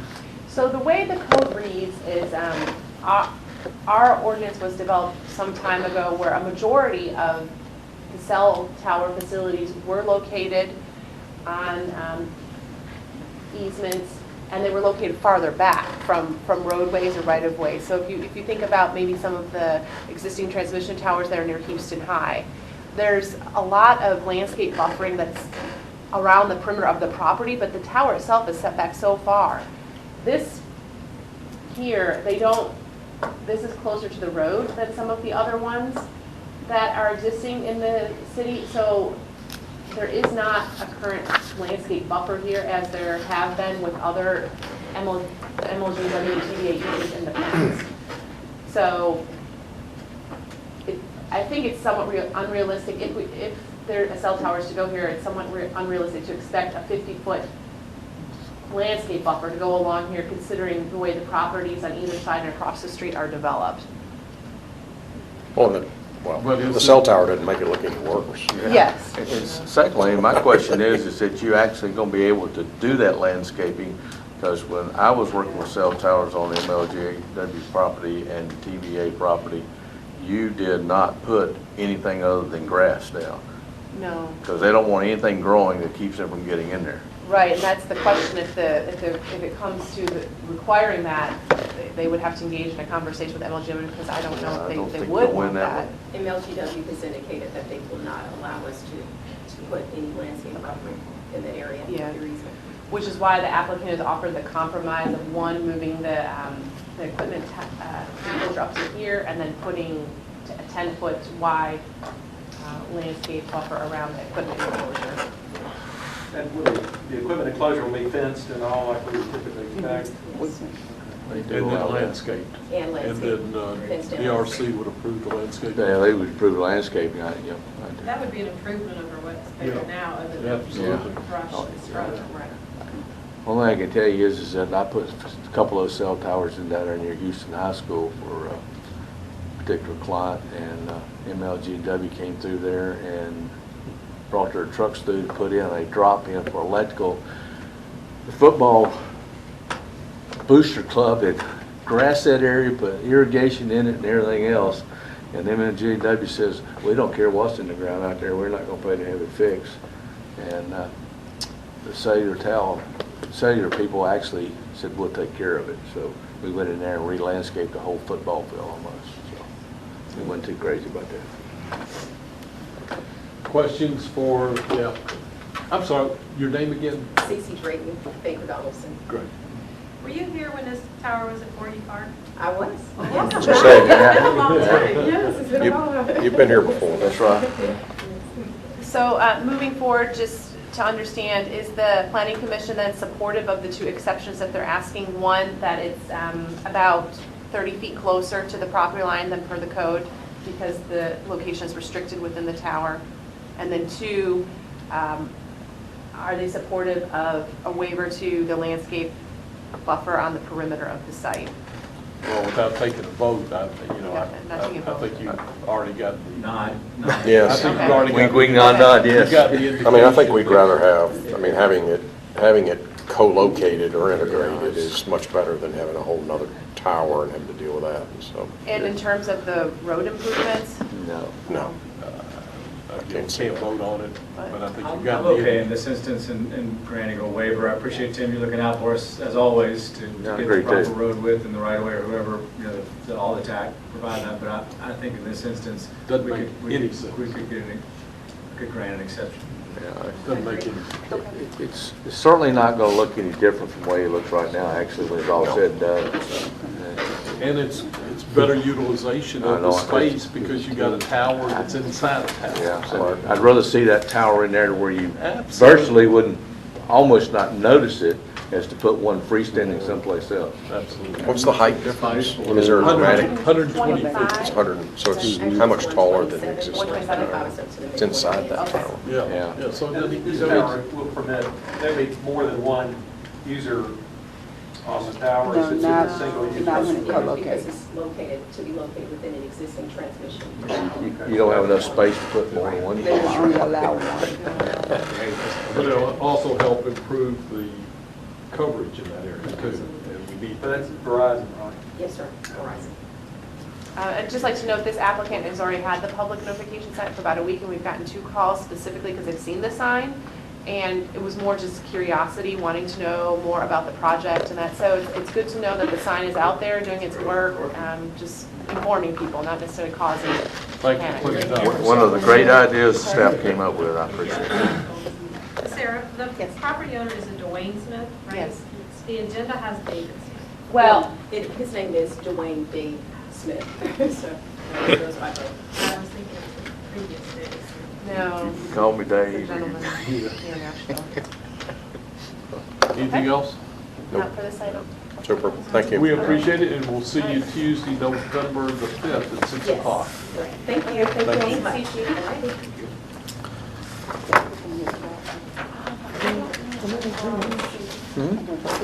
much. Brenda is here. You know, sometimes common sense. It's got to Just come. Record. The Westmead PD final plan revision. So this is an existing PD, so, recorded as a final plat. The specific request is for lot number 9. And what they are requesting is they are requesting encroachment into the tree preservation area for this lot. Per the recorded plat, there's language on the recorded plat that states that no accessory buildings are allowed within the tree preservation area along the perimeter of the property. So here's the tree preservation area in this hatched area. Where you see the little red circle there, the applicant started a tree house, and then code enforcement went out there to tell him that he needed to get an accessory building permit, and then it was determined at that time that this is in a tree preservation area, and also determined that it might be too close to the property line or the height. So the first step is to allow an encroachment in the tree preservation area. So that he does not want to take down the trees, he does not want to remove the preservation easement, he wants to allow for the encroachment for the tree house. What he has also done is purchase the property to the south, so if a variance would be needed, what he would do is shift his property line down here so that a variance would no longer be needed. Person's going to Great Lakes. Man wants a treehouse. He loves his kids and grandkids. More money. Let me see if I can find a picture there. So let me see the pictures here. That's right. There are some pictures, I think, each I need a pool put in, I want to be coming in. Yeah, so it started there. There's the beginning of the tree house. There's the tree. Yeah, so it's been halfway under construction for some time now. The gentleman's been trying to figure out a way to leave it in this area. How many bedrooms? He has 3 boys. Yeah. So. It's probably welcome relief to see him go out to the treehouse.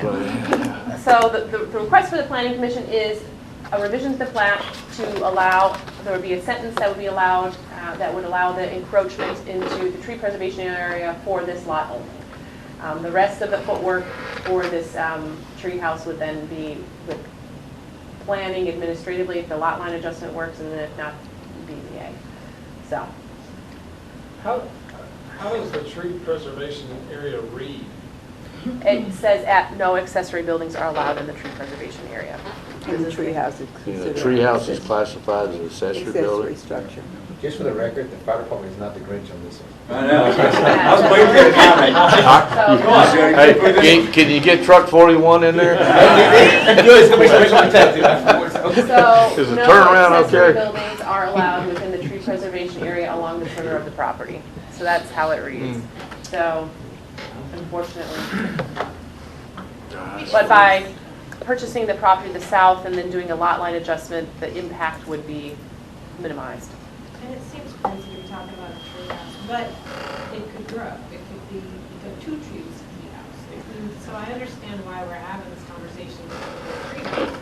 And I think a lot line movement is a good solution. Yeah, I think the tree preservation areas they're delineated and defined for a reason. And, we're always trying to be conscious of setting precedent. And,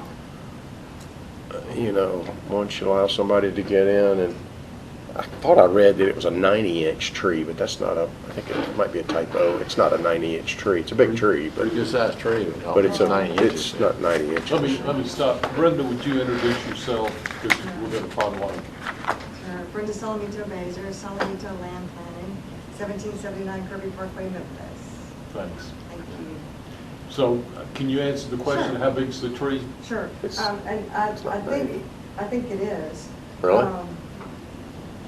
Maybe not 90, but it is probably 40 to 60 across.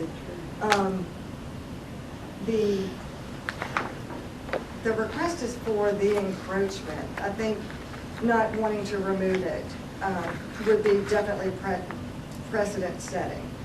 And I think the language on the plat, if you think about the intent, aside from the definition that in tree houses being specifically categorized as structures, was probably meant to prohibit anything with a foundation. Anything that would have been required to dig in the root systems or dig and pour concrete or anything like that. I think that was the intent of the language. So no problem coming through the process of just the lot line and meeting the regulations, keeping in mind what the original intent of the plat was. And so and he's agreeable to conditions, do the things recommended by staff. But I know there was a concern about the health of the tree. So I had emailed earlier, this is a Nelson treehouse system. And these are bolts that get put into the tree, and you might be able to see on one of the pictures, you can kind of see a little bit. The bracing down at the bottom? It is, but these don't hurt the tree, they allow it to grow, and it becomes like a branch kind of up the tree. And over time, it gets stronger and stronger.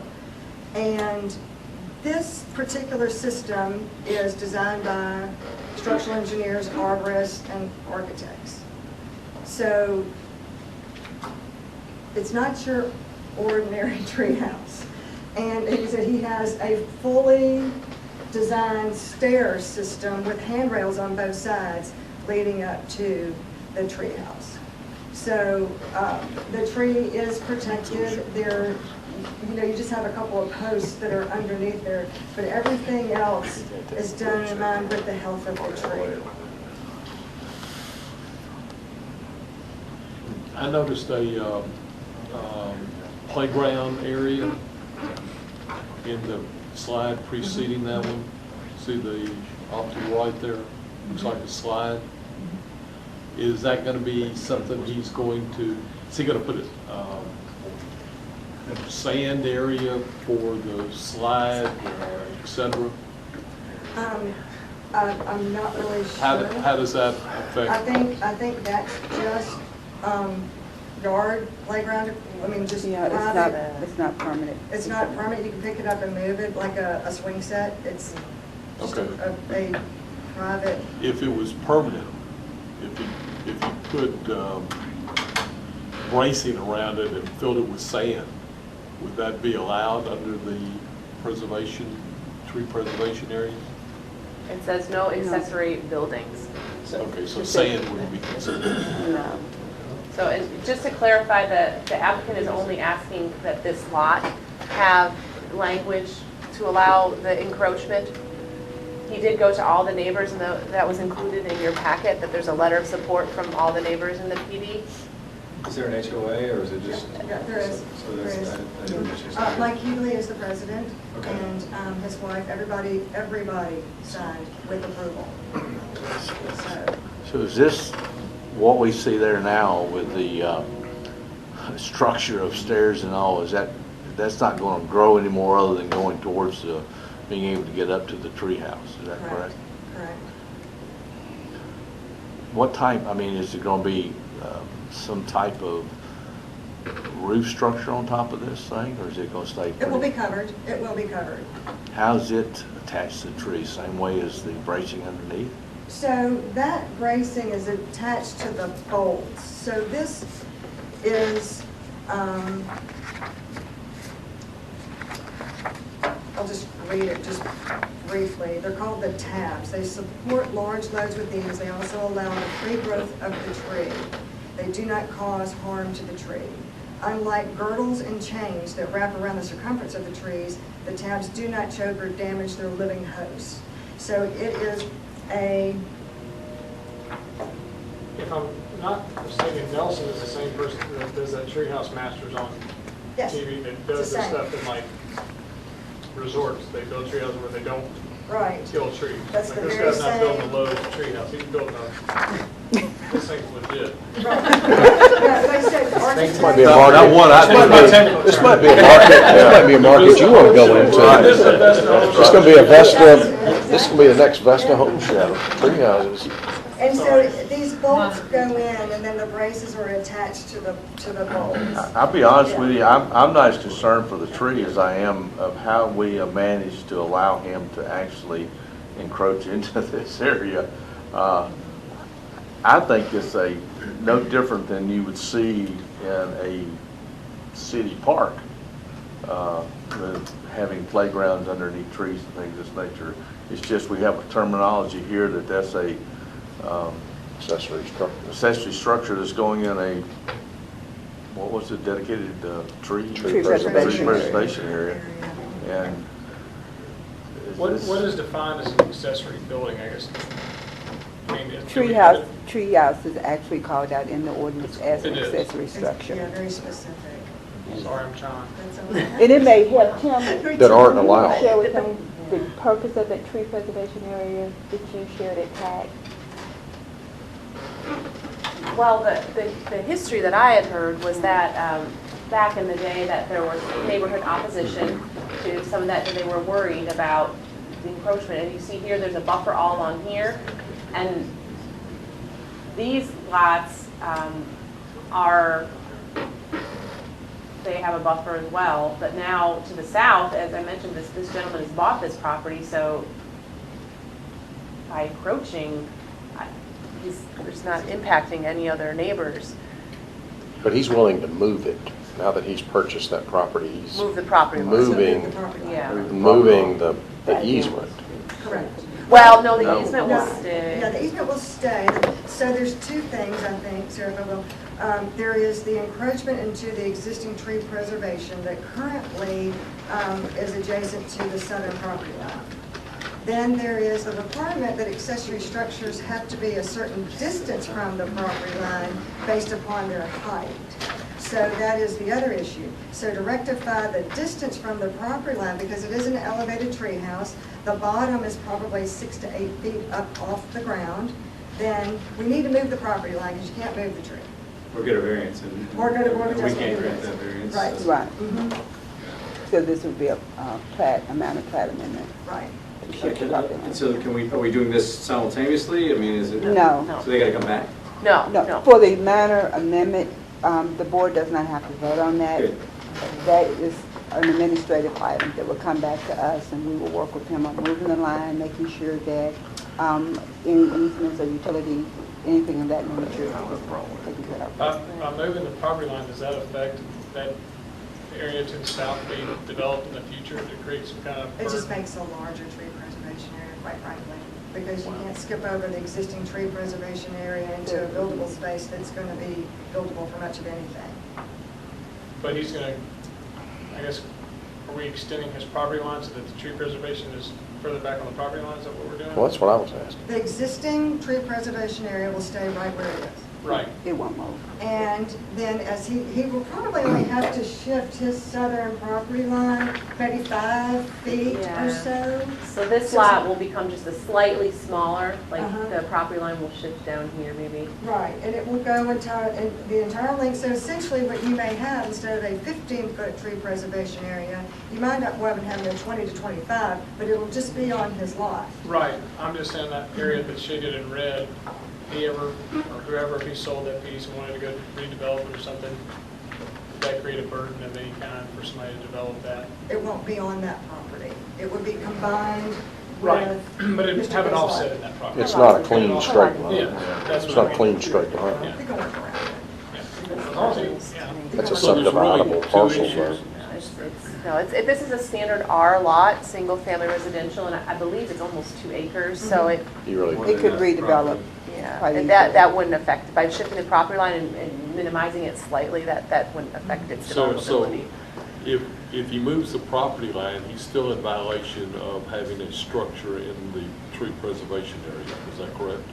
Yes, but per the plat, that was a requirement that development put on the plat at that time. That is not something that's in our code, so he's not asking for a variance from the planning commission. He is asking for relief for an adjustment to this plat with that specific language. But if he moved the property line 5 feet or whatever it is, does that take care of everything? No. It doesn't? No, because the No. tree preservation easement is still, or. So he's- So that doesn't move. The Right. the tree preservation easement doesn't He's in move with the violation of the property line. height right now. Can the tree? And that it's in the tree preservation be preservation taken area. off? So if you approve the encroachment for this lot only for that treehouse, then his next step after leaving this board would be to have a plat modified to shift that property line with the new property he bought. And it would come back through us for review. To staff, that's an administrative. Right, and once we record that plat, then the issue of the setback goes away. What's the staff's recommendation? We recommend approval. And the condition, if I may, Mr. Chairman, the condition is just specifically, we're going to say treehouse, right? No, No. what he is just asking for an encroachment into the tree preservation area. Not removal of trees, he's asking for an encroachment into the tree preservation area for an accessory building.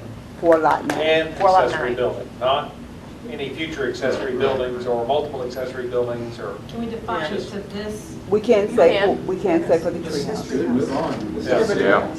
I'm ready The to go. wording, Hold on. I'm just saying, if you move that rear property line back 5 feet, aren't you moving the tree preservation area? Doesn't it start at the property No. line? No, you don't necessarily have The to. tree preservation. I know, but you're going 15 feet from the property line, so now his house, his tree house is out of it, isn't it? We'll just expand the tree preservation area farther to the south so that it is adjacent, so that you don't have like a spike strip, if you will. Right. So your tree and the tree house will remain in the existing tree preservation area.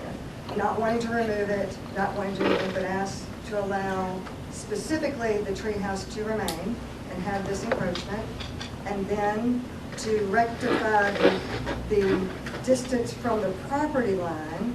We're shifting the property line to the south, and in that 5 feet where there is no tree preservation area, we will just extend the tree preservation over it all the way to, so that it flows with, moves with the property line and it expands. There's Yeah, two violations. Yeah. One is the tree house and the tree preservation. The other one is the height of the tree Right. house being close to the property line. Right. Can we remove the tree preservation since you That's own what I the was adjacent lot? So we Did you move thought the about tree? that, we've kind of talked about that. My client is open to either, because it would just be for his lot and no other lot. But we wanted to make sure that the planning commission, Board of Mayor Alderman staff knew that that does open it up for other things to be built there where other lot owners don't have that same privilege.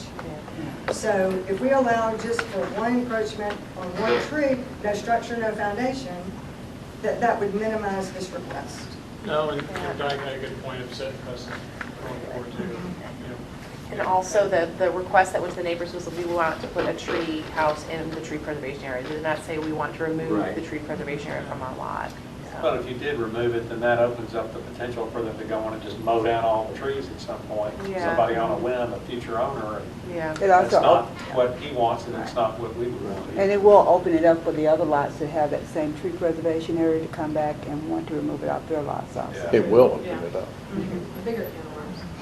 Well, and it sets a precedent just with anywhere else. Of course, I don't know how many people could build tree houses like that. Why wouldn't it just be easier to move the tree? It looked like there was another tree like this. This is a world-renowned treehouse system. She could unbolt and screw it on another tree. There's not a tree outside the tree preservation for them to build on. Biggest one. Yeah, this is, I mean, you'd be like, you know, Tree West, tree preservation. Is there any So, other- is any comments from the commission? I have one recommendation, that Brenda and the owner consider planting another tree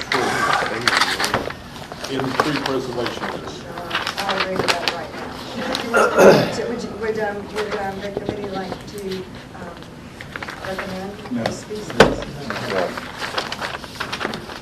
Road improvements? Good one. It's going to have to have a 90-foot turnaround running back to it. Don't tease. Ladder truck access. Brenda, we will see you on Tuesday, November the 5th. Yes, sir. Okay, come forward the full plate. We appreciate you coming in. Do y'all need Is there anything else that we need to discuss? If not, we stand adjourned.